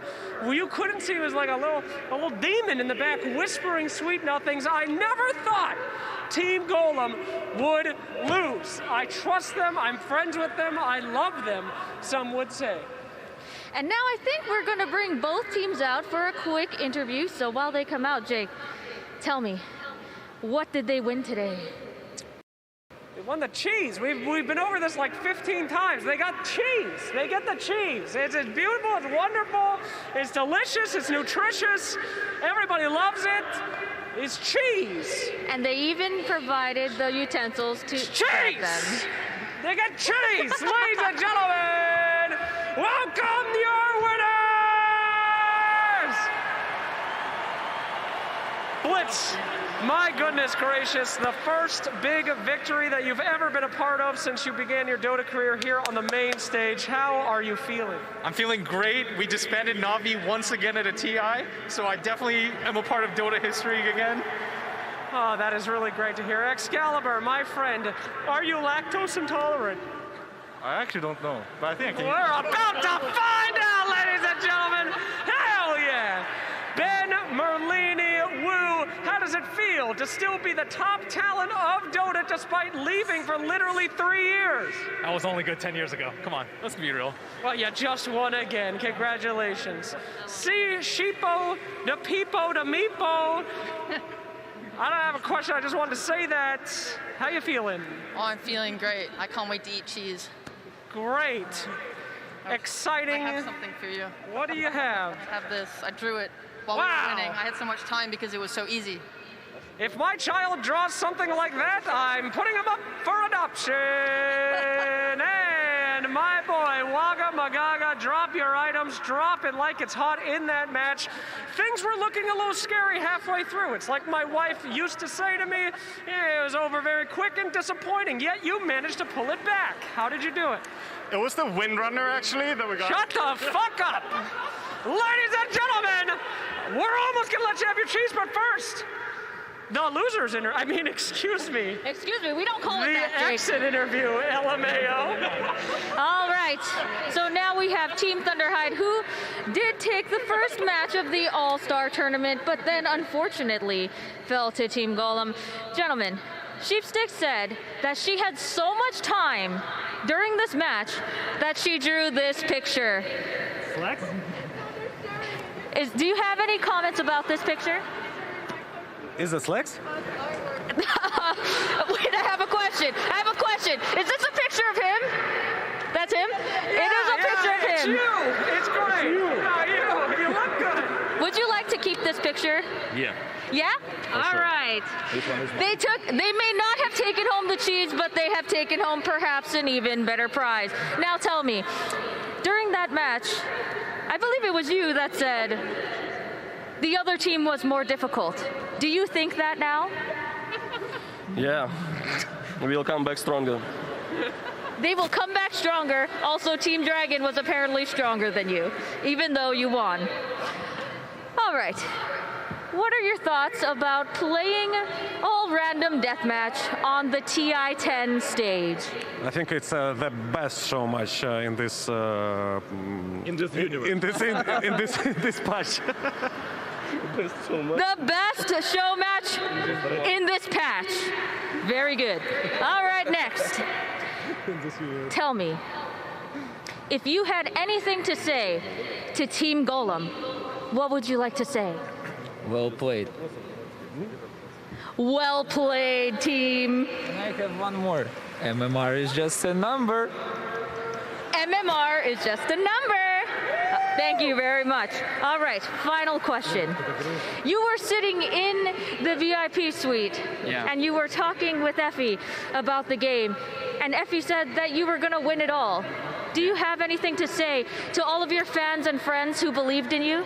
Sorry guys, we let our guard down during the game and they took advantage of it, and we tried really hard our best, but it just wasn't enough this time. But we'll come back stronger next year, and we'll be much better.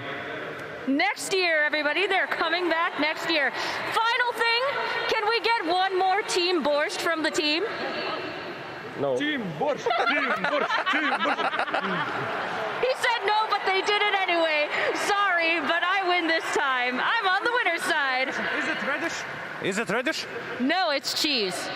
You know how in TI they win the Aegis, but they have won the cheese. Jesus, are you still talking? Get off the stage. You lost. Nobody cares. All right, let's go.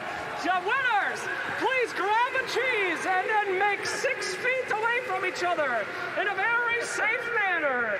6 feet, spread it out. Ladies and gentlemen, get ready for the ingestion. It's what you're all here for in this sick ritual. Maintain safe distance, remove 9 masks, and eat 9 cheese! Eat it! Yes! The dark ritual is complete yet again! All right, thank you so much, everybody, for watching the All-Star match. Team Golem has won, and now we will see who will win the Aegis as we throw it back to you.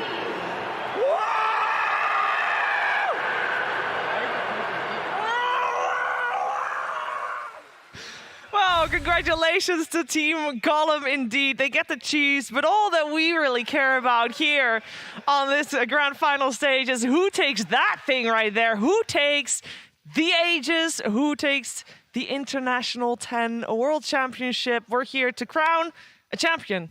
Only one series ahead of us. But before we look ahead to that grand finals, I want to look back because this is TI 10, the 10th International, and I am joined on the panel by a lot of people that have a lot of good memories from TI. And I want to start on the very end. Fogged, what's your best memory of a TI? Ooh, that is tough. It's actually really hard. There's too many good memories because from 90-minute games to 100-minute games where people are casting neutrals, killing each other, because we've had like, that was what, like TI2 or TI3 actually, with AC and Draskell casting that, to just epic moments of comeback, to kind of boring ones with TI4 where everybody didn't really watch the finals, to OG doing Cinderella story runs, so I can't choose an exact moment. Do you have a moment, Gods? I mean, I have a few. I mean, you mentioned some of the different TIs. Like I remember like Sing Sing playing Meepo at TI4. That I mean, TI4 did have some good games. I also remember OG's run at TI8, but coming from open qualifiers to closed qualifiers to winning TI itself. That was insane. So there's just been so many like amazing stories at TI. What was your reaction to seeing TI1? TI1 was like a wow moment because I'd been playing Dota 1. I imagine same for you guys, like for many, many years. And to see like suddenly Valve pick up Dota and run $1 million tournament, it was unheard of at the time. Did you believe it? You know, not at first. Definitely when I first saw, I was like, surely $1 million? Like esports tournaments had like 50K prize pool, and like that was like unheard of. And then when you see this tournament happen, you see like Dota 2 in like, well, not in person, I was watching online, but you're still like, wow, this is legit. This is for real, and this is like, you know, going to be the future for a lot of us. Yeah, and I know that you started watching at TI3 in 2013. What was your first reaction to watching Dota on the stage? I actually never witnessed it from the stage. This is my first TI, but TI3 is the one where I started watching Dota in general, and the dream was instantly ignited. The fire was ignited. I started loving this beautiful game. Yeah, there's a lot of people with you right now. Obviously, we love everybody that started witnessing it from the start, and we love everybody that started witnessing it maybe today. Welcome. Love to have you aboard. We're going to show you a video of a decade of TI. Yes, a decade, 10 years of TI. And we're going to start by hearing from people that have been to 1 to 5 TIs. Меня зовут Данил, мой никнейм ГПК, мне 20 лет. 我是 Face 边，今年23岁，来自 PSG LGD 战队。 Hi, my name is Dobson. I'm playing for OG. I'm 23 years old. 大家好，我是 Ori。我是 AME。 Hi, I'm Abed。大家好，我是来自 Elephant 的 Euros。 Hey guys, I'm Matumbaman. I play for Team Secret and I'm 26 years old. Так, ну, первый интернешнл это, скажем так, проверка нашей команды, но для меня это как, ну, скажем так, очередной турнир в Доте, который, ну, турниры в Доте будут еще. This is my second TI. 今年是我第3次参加 TI。第4次。I attended 5 TIs in total as an analyst, player, or coach. 我觉得 TI 主要给我人生带来就是打比赛那种激情吧，就是我感觉打 TI 就是是一件让人热血沸腾的事情。最直接的物质上的有一些改变吧，高额的奖金。TI definitely brought me money. That's the one thing. It also gave me a sense of purpose to what I'm doing with my life. It's something to reach out for, to achieve this big thing for your life, and winning TI definitely was one of them, and winning second is my current goal, so it definitely gives some purpose to your life. I mean, the most memorable moments are probably just, lifting the Aegis, the finals, and of course the craziest comeback games from TI8 that we had. Some crazy games against LGD and EG, so those are the most memorable games, like the ones we're about to lose, but then we bring it back. 应该是我们 TI9 被小狗1打5吧。Probably my first TI, it was TI6. The first time I saw all the players I looked up to. 应该是 TI7 吧，当时第一次打 TI， 然后一轮游了，然后就当时记忆比较深刻吧。For me, it was TI7 lower bracket game against Virtus Pro. That was kind of the turning point for our team to win the whole tournament. TI8, when I went as an analyst, I was just watching OG playing, and they weren't really the strong powerhouses going into the TI, but the stories they made and the quality of the games they brought was really fun. I think I would tell myself to not get so knocked down on when we got eliminated. I was really feeling down. It felt really bad. I would tell myself it's okay. It's like life continues. It's not the end of the world, and probably would try to teach me some, I don't know, humility maybe. I was young back then, so. 最好还是不要穿越回去，也许穿越回去说了一句话就改变了时间线，改变了世界线吧。No, I don't really have any plans how many TIs I'm gonna play. Maybe I'll take a break after this one. Who knows? 看状态吧，如果觉得自己状态好，就会一直打了，然后变菜了就不打了。Well, for now, I try to take it one TI at a time, but obviously I want to keep playing and I want to keep coming here as much as I can until I win, that's for sure. A TI win is indeed the goal for all players that gathered here in Bucharest this year as well. And I think that something needs to be said. We saw Topson in that video. Topson is the most recent Royal Roader, and that is if you go to the international, your first international, and you win it. That doesn't happen that often, although it happened more often than you think. You want to have a short quiz? How many Royal Roaders have we got, including TI1? So I give you 5 already off the boot. Fog, you want to give a little guess? I will also tell you there are, you have Leno Hing, calculate in the meantime. There are 45 TI champions, of course, although actually you can remove 5 of that because we have 5 returning champions, with OG winning twice. So that leaves 40 players with TI winning records. We're all sitting here doing math. I know. I gave you this time intentionally. I see Fog still calculating. I don't know. It's kind of just like a random guess. I feel like. Yeah, I feel like it's probably at least half, maybe, or around half. A lot of them. It's probably. 18. You're correct. It's 18 nice. Royal Roaders, and this year, guaranteed, we get at least one as well. So there will be at least one added to the numbers. And I say at least one, maybe 4. Yes. That's crazy. There's only been 2 times that a full team of Royal Roaders has been there. Of course, TI1 was one of them, and Wings was at TI6 as well. But all these stories from TIs, I mean, there's a lot of lessons to be learned, Lizard, from having played TIs. Do you think players can use those lessons once they come on stage? Because we saw Matu just there saying, like, he should take it a little, life goes on, a little serious. But we've also seen the pictures. He just got eliminated. He's heartbroken. 100%. Every TI teaches you a lot because you're working under such immense pressure. The emotions are getting to you, and you have to learn not only a lot about the game, but about yourself as you are playing and going through the main stage. Yeah, it is quite incredible, the achievement to win TI. And it's mentioned in the video as well, there's money on the line. Yes, the money plays a part because it adds to the pressure and it adds to the relief of winning, because you heard the players say it, God, it's life-changing. It is. It's millions of dollars. It's, the biggest tournament of the year for a reason. The money plays a big part for some players, even the ones that care less about the money. The pressure is enormous because for so many Dota players, it's about legacy. It's about proving you're the best. But that money is always on the back of anyone's mind. And it's just the competitiveness, right? I think that's something that always drives all Dota players. It's sure you want that win, but it's just your competitive nature. Because even a lot of us, they're playing show matches, but you can hear some of the players, like Insania, is like, guys, shut up and listen to me. Like, even though it's a joke match, like a lot of these players, it's innately built into you, that competitive spirit. Yeah. So we just heard from players that have been to 1 to 5 internationals.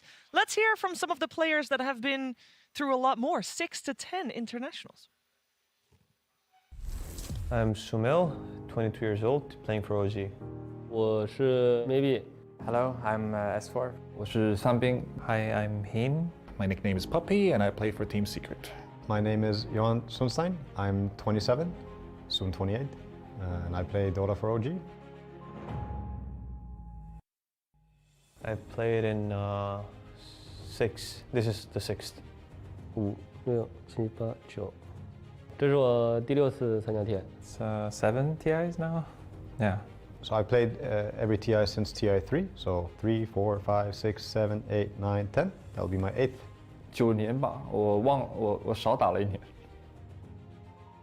I think the biggest change was when I became owner of Team Secret. I think it obviously puts a lot more pressure on you when you play the game, comparison to when you're just like a kid that just wants to play Dota without any other problems. So I think that was like the biggest leap for me, at least. 就很多人嘴上说着梦想什么之类的，很少有人真正的去接触到梦想的那个舞台吧。但是就是我们这些能打 TI 的选手，就是能站在那个舞台，有机会去完成自己的梦想。对我来说，最深刻的 TI 就是 TI 2，因为我们是在 V 社的办公室打的。然后那一年我们把 V 社的办公室弄得超软，然后我们也把他们的杂物啊什么就吃的这些全部都吃完了。他们就每天需要 refill 很多，就是那个重补。所以那一年对我来说还蛮深刻的。I would obviously have to say the most memorable TI was TI 7 with Team Liquid. I think it's just the eHome versus EG game, TI 6. It felt better than winning TI 5, I would say. TI 5 with Secret. I was playing with Artesi. We were kind of the favorites at the tournament, with maybe one other team. And losing that tournament was pretty painful, but I learned so much, so I don't regret playing it with Secret. It taught me a lot. 如果有一道时光机能回到第1年 TI， 我会跟自己说，在 TI 2的时候别吃太多生蚝，因为我在 TI 2的时候拉肚子了，因为吃了太多生蚝。If I would go back to TI 1, I wouldn't say anything because I want to win that tournament and I want to change it. TI 6 versus DC. I would like to tell myself not to play Brewmaster. 算了吧，感觉不太想穿越。就是发生就发生了呀，就是之前发生的遗憾不圆满，有可能是为了你以后圆满就是做的铺垫。This is my 7th TI, and I haven't thought about it before you asked, but maybe 10 TIs would sound kind of cool. So, including this one, 3 more. I do think it would be nice to get more TIs under your belt before you quit. No, not really. I'm just gonna keep playing until TI is a thing. 未来感觉可以的话，应该每届都想参加吧。I mean, I don't have a plan of any sort of type like that. How many TIs I will play, but I hope that I will play every TI. I don't know. I can't say. Maybe there's going to be a new tournament anyway. That's going to be the new TI with Dota 3 or something like that. But it's very hard. I don't make plans like that. I keep going. I keep playing. 打第1年 TI 时就觉得打了10年就应该会停止了，结果现在已经是第11年了。虽然去年没有 TI 嘛，可是我还是继续的在打这Dota，所以看吧。如果我儿子需要他爸爸在的时候，我可能就会退役去花多点时间来陪他了。No, it's probably like 2. Really? Yeah, it's 2 TIs. Yeah, you're trolling me. No, I'm not lying. It's obviously a troll. I've played 10 TIs.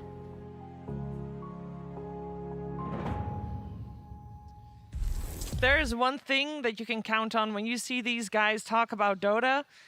they don't think about giving up because that competitive spirit, even if people say, guys, I'ma retire, they'll be back, Fog. It's not a thing. People just, I mean, it draws you in. Yeah, I really liked hearing like how there's just a difference between a lot of the players were saying like I would go back, but I would change this, and some of the other ones would be like I wouldn't want to change anything because mistakes build your future, or you don't want to change something that would have caused you to change the whole entire spiral of the future. So it's cool to see the differences, how they all think about it. Yeah, it is definitely very cool. I mean, I say that people sometimes retire and they come back. When we focus on the grand finals ahead of us, there's one name that is very clear there, because Zhao 8, TI champion of TI4, did really good. After TI6, he's like, you know what? That's it for me. It's been a good run. Absolute veteran in the scene, of course. I'm going to call it quits. So he skipped TI7. He skipped TI8. He skipped TI9. Guess what? He's back, gods. You can't take this man away. You cannot.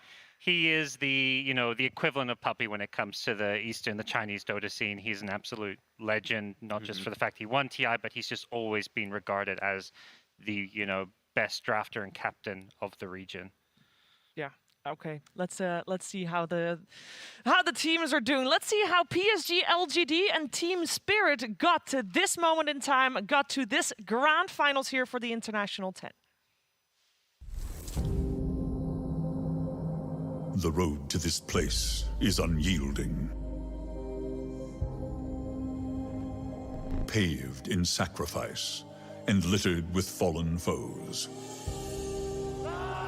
Where a gathering of global titans once battled.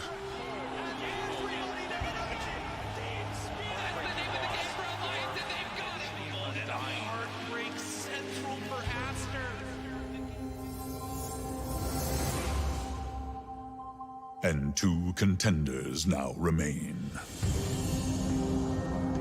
They have struggled. Sitting on an Ops and Century now for Sumail. Wait, Mortos again! They got Sumail. They don't have Chrono afterwards, but they might not need it. Scepter now inside the Found. I don't know if he fought that or not, but Figure of Death down. Usually when OG is in the Found, it's good. Not this time, as they pull him back down again. No tail die. Easy game. I don't think that was a voice line. And endured. Without the Elder Titan, this will be difficult to defend, even with... Oh, the tether! All right. The tumble, and LGD absolutely crushing their way to a Game 3 victory here. Conquering all challenges that faced them to earn admission to this final fight. Static Storm controlling Flight by Shitora gets out of the second round of the Chronosphere. Over towards the lead they go. JT drops the Echo Slam, but they're all falling on IGs and out to kill. Shitora is down to get a rampage for the Draw Ranger. They reach now for the province of legends to answer a call to greatness that echoes across time. Break on the Tidehunter, absolutely beautiful from DM, and now the grip onto Ame. They want to kill him in time. Do they have enough? No. Ame with the turn. Ame, are you kidding me? What in the hell was that? All this damage being applied to Monkey give Matu. If he gets taken out, that's a dieback from Matu. Double kill from GQ. LGD are doing it, Cinderin. GG's just called, just like that. One team will forge their own legacies. With the eyes of the world upon them, and the Aegis of champions on the line. What comes next can never be rewritten. But tales of ultimate glory never grow old.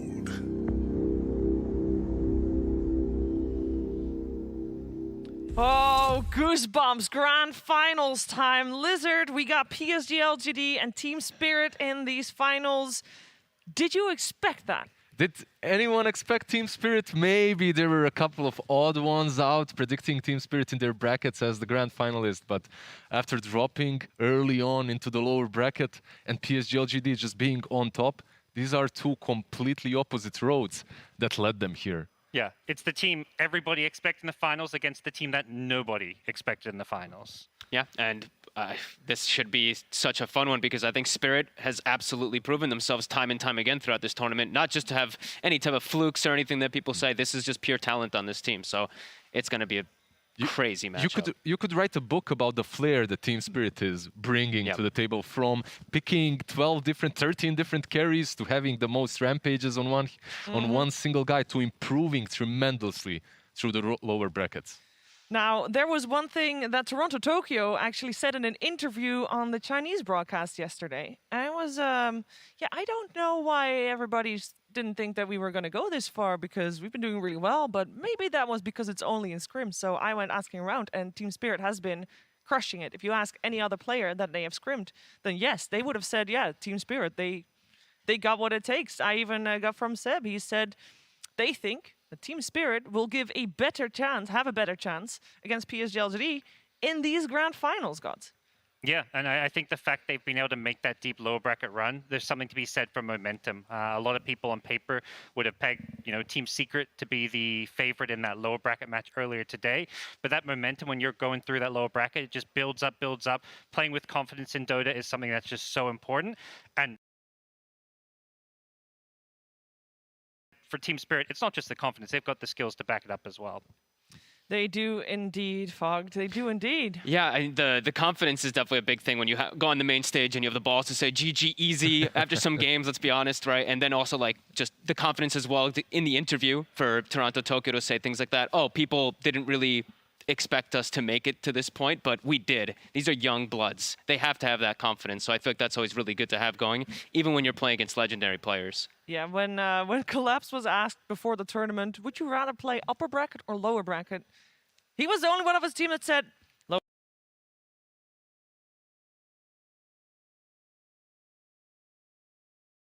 Lower bracket. There was no hesitation. It was you had to say it like within a second. It was upper bracket, lower bracket, lower bracket. No hesitation. I don't blame him because they're looking so amazing under pressure. This team seems unfazed by emotions completely in the booth. They're seemingly having a lot of fun and just crushing it.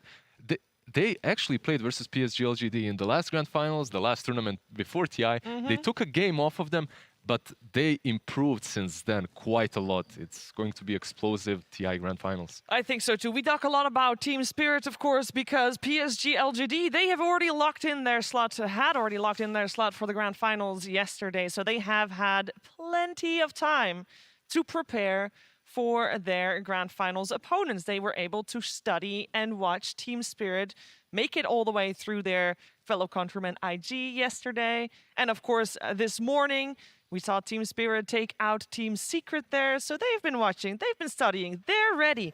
I think Team Spirit is ready too, though. So it is about time to get these teams on the stage.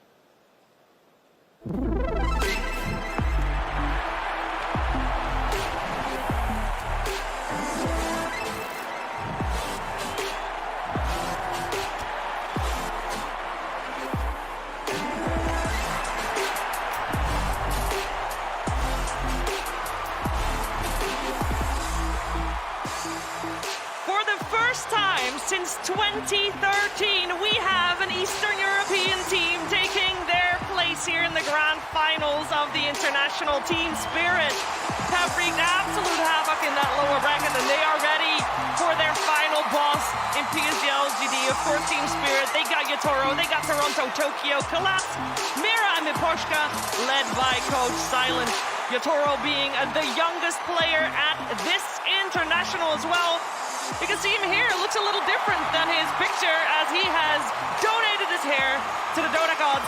Let's see if it helps against PSG LGD.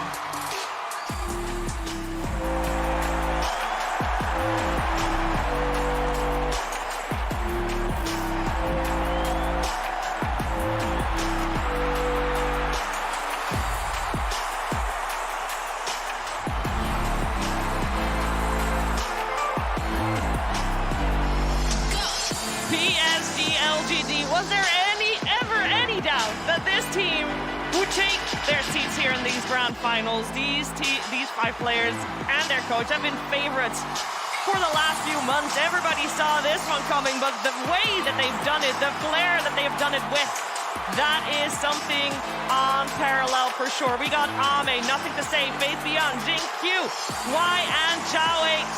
And they will take their place in the booth as they get ready for their best of 5 grand finals. We want to quickly highlight Ame, the carry player of PSG LGD. He came second at TI8. He came third at TI9. He came fourth at TI7. I think it's about time. He has a good shot at making it a first place here. All 10 players and their coaches headed into their pods, headed into their booths.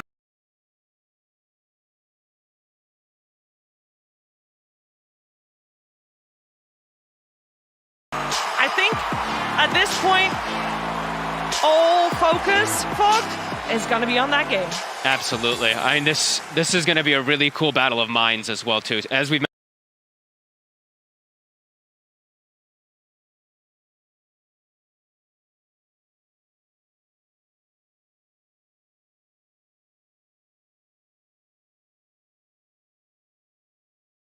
mentioned multiple times, of course, when you get to go through the upper bracket, you get a lot of more information coming into these grand finals. So for PSG LGD, Xiao 8 probably did a ton of homework.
You're living the dream, you're enjoying yourself, and the momentum that they've got because of that, I think is going to be a huge tailwind for them. Meanwhile, PSG LGD, they have a couple of accomplished stars, and I think the pressure is actually on them.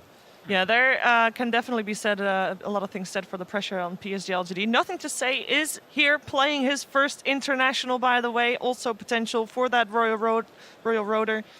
And this team has got all the pressure of an entire region. Can they bring it home for their country is the question. We're finding out. The draft is right around the corner. Team Spirit versus PSG LGD. Grand Finals, Game 1. Hello everyone, welcome to the draft panel of the Grand Finals of TI10. I have here with me Seb and No-Tail. And I just want to start off with a question. I mean, Team Spirit, they've had this amazing run. They have a lot of momentum. But LGD, they've seen more Team Spirit's games. Which ones would you guys prefer going into the finals? What do you mean going? Like the momentum or having more information? Which Because one Team we Spirit favor? had to play more games. I would have to say, looking at both teams also for what they are, LGD should be very comfortable, learning more, knowing more, having nothing to be afraid of. But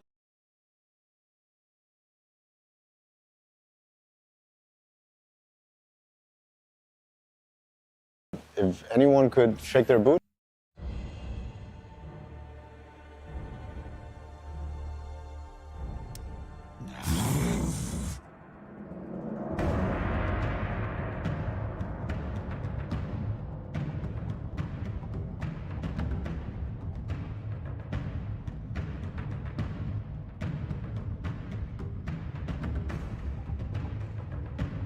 10 seconds remaining. 5 seconds remaining.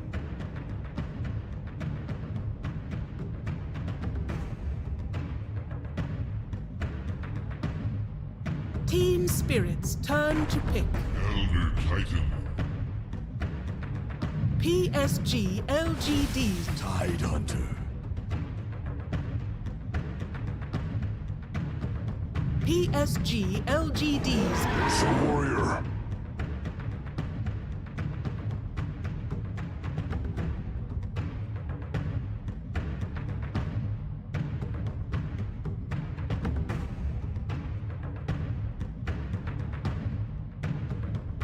Because teams, when they picked it out, they've been banning out the Ursa against them in the second phase. I think Ursa one of the few agility carries that can match up against Elder Titan. You know, you have the ultimate to get through. Exactly. Yeah. He can't man up in the lane. Even he can't. His aura doesn't pierce in range. Exactly. You can't get close to him. It's a lot of counter. And one thing to mention here is how both teams covered really well from this angle. Think about it. Like they open the Wisp, then go into ET type. I just considered a very good hero to Magnus just because of how the team fight happened, right? The Ravage covers the Skewer back because Ravage is such a big AoE spell that you're gonna fight wherever you want with Tide. Obviously the Tracker Shell against the Magnus RP and stuns, it's really hard for Magnus to fight with Tide because you either RP his teammates and he's gonna counter initiate with Ravage, or you RP the Tide and he's gonna get the Ravage anyway. So you're kind of setting up the Tide for a great Ravage as Magnus, right? So LGD teams, they go for this Tide, kind of making Magnus second pick, like 8th pick instead of the Ursa really hard for LGD to go for. And this is one of the first games on the main stage, I think, where Magnus has been completely ignored at both teams. And these two teams have crushed games with Magnus. So it's still banned now, which of course is still going to be good, and especially going to be good with Ursa. I wonder if they're going to look at it. There's a Yator hero I thought we've seen. Has he played TA safe lane yet? No, but maybe he had, actually, like maybe in the group stage, but he does play it for sure. Yeah. And this is why I think now LGD is thinking really hard about it. It's like, what are they gonna pick that's gonna mess with our strategy and potentially our win condition? I think they want this Ursa to stay as a win condition. There's a couple of heroes in Dota that make it really annoying. Teamfight is also something of it. Like Tide can be good versus Ursa later in the game. Like this whole scaling and how you want to fight, Tide can be overwhelming quite often. There's also one of the top heroes of this tournament. But yeah, I'm looking for the Toro TA this game. So I want to see it. So what I've seen from the start of the draft, we have pretty strong info.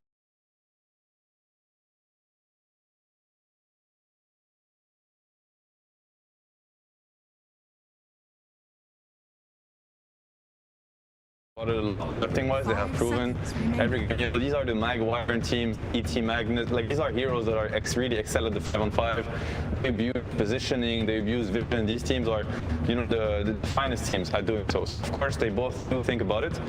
A lot of other things can happen in the Dota game. It's such a complex game. So there's the team fight part, there's the scaling part, there's also the laning phase. You will need timings in this game to actually be able to enter these fights, because if this is a Ursa who's behind and you're playing against ET, all of a sudden it looks super overwhelming. It looks like your heroes are really trash. If you actually get Ursa to the point where he needs to get, he can destroy the enemy. He can go in first. He can do so much steam. He can front line, like do all these things. Roche up minute 10. He will play with Aegis into Tide, and now it's a very different way to play the fight, right? Ursa's just going on Tide. He has Aegis. Tide doesn't want to click Ravage. The whole team fight changes completely. This is why if they can get the Ursa to his timings, he can break a Tide. If they can't, and these things are going to be decided with the second phase that is coming up. They're also going to be decided with the laning setup. And I do also want to mention how these two teams, in my opinion, are probably the two best laning teams of the tournament also. They will punish each other's for every opening that they're going to, every angle they're going to expose, they will punish each other's.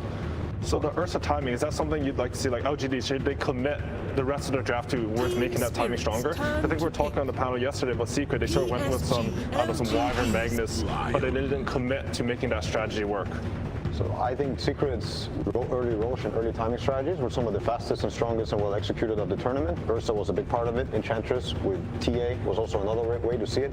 Tidehunter would like the game to be a little bit slower. Like if Dota starts happening in minute 15 to 18, you got your 1-2 items, you're very happy. Ursa doesn't allow that to happen.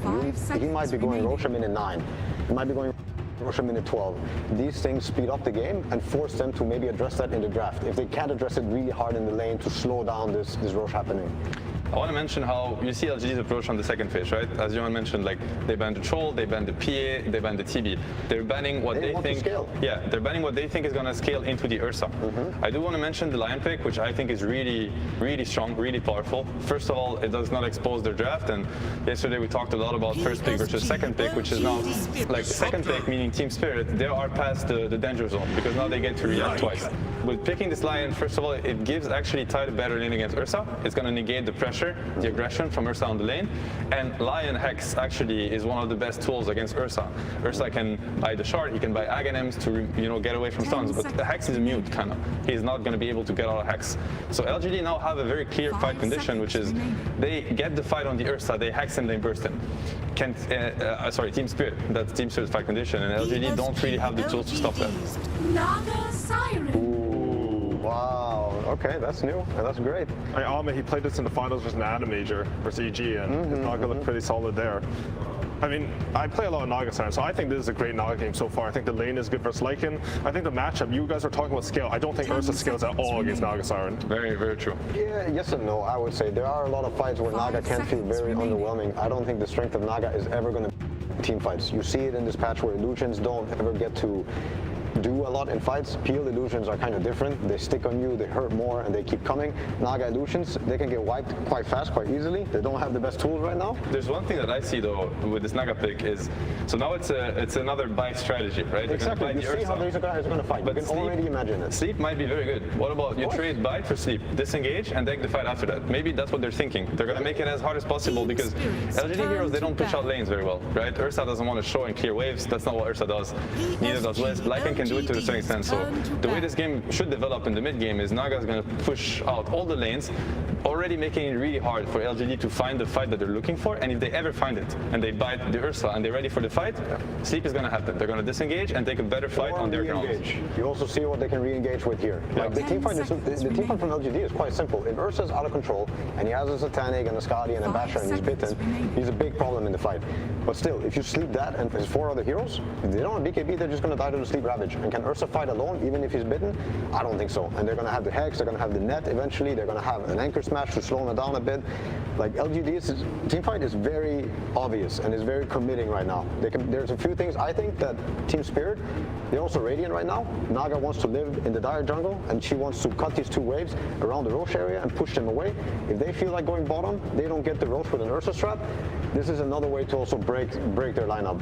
I think Spirit right now, they could be quite comfortable with how they can talk and approach these fights because If LGD doesn't have this bite going, doesn't have this, it's very underwhelming what their lineup does. Disruptor like an IO is not going to kill many heroes on the map. You know, I actually thought it was LGD playing Naga. I just realized it's Team Spirit because I'm blind and I can't read. But for you guys, which draft, like from your personal perspective, which one would you prefer to play? I mean, we don't have the last picks yet, but I mean, I feel like LGD, they have a way to snowball the game. That's how I see it. You know, the Ursa IO timings with the Lycan, I like it. I do feel like this is one of the first times where I don't give LGD a strong upper hand on the draft. If anything, I'd maybe even give the upper hand on Team Spirits. Let's see, there's a Tinker coming now. There's a lot of picks. I don't think Tinker got removed. Tinker versus Naga, Tinker scaling teamfight. Tinker's a huge hero. That sounds good, because I'll help their teamfight scale into late game. They have a huge damage issue. They have a massive, massive damage issue. Okay, Pango is also a hero that comes with a lot of potential scaling teamfight damage. If you get Card and Sleep also play. Like, they cannot disengage anymore. Yes, it's unreliable now. The Sleep, it's also a hero versus Tidehunter. Force bad ravages, kill him. Also good hero versus ET. Very good last pick. A bit scary in the sense that it's a mid hero that can get very punished one-on-one, very weak laner against a lot of matchups. But you know, that's a lot of confidence from nothing to say. One of the best mid laners, if not the best mid laner in the tournament. And I'm sure their support are going to help, you know, with the mid lane and stuff. Very, very good pick. Very good last pick. If I still had to choose a lineup that I would want to play, I actually have more faith in this Naga lineup. If they play well around the Illusion wave push, again, I don't think Naga is the one you look for to crush the team fight. She needs to do her part. She needs to do the sleep, maybe get some illusions on some supports. But this game, in my opinion, should be looking like Tide, Lion, ET are messing with them and getting some pickoffs through the lanes, forcing TPs. Eventually they get very far ahead, like economy-wise, and this is going to lead to more openings. Naga can maybe join the fight, get an early Scotty, like join, kind of take over the fights with a gold advantage, or just keep playing the map.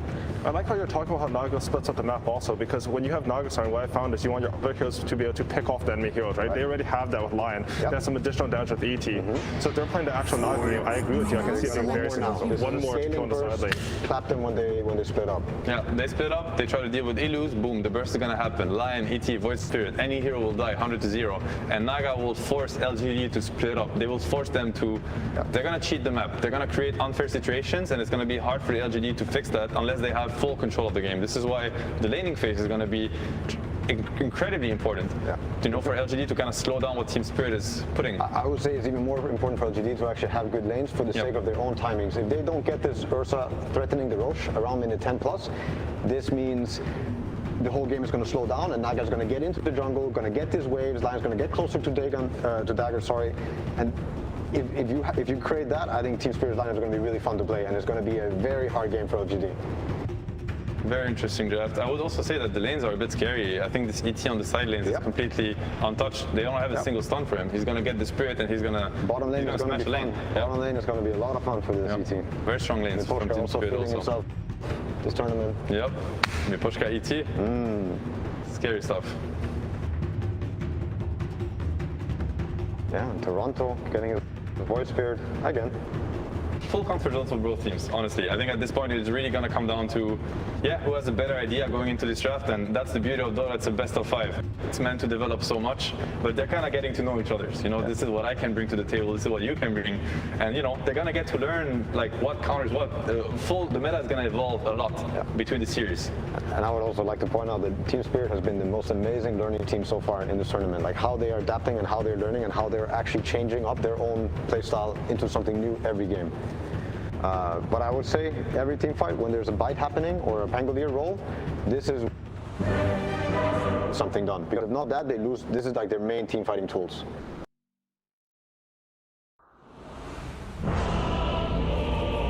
And now we're about to start the game, and we're going to have an interview with the coach of Team Spirit Silent, along with. 那我走。好好打，好好打，别送我兄弟们。Smells like Team Spirit. Это что за слова такие? Smells like Team Spirit.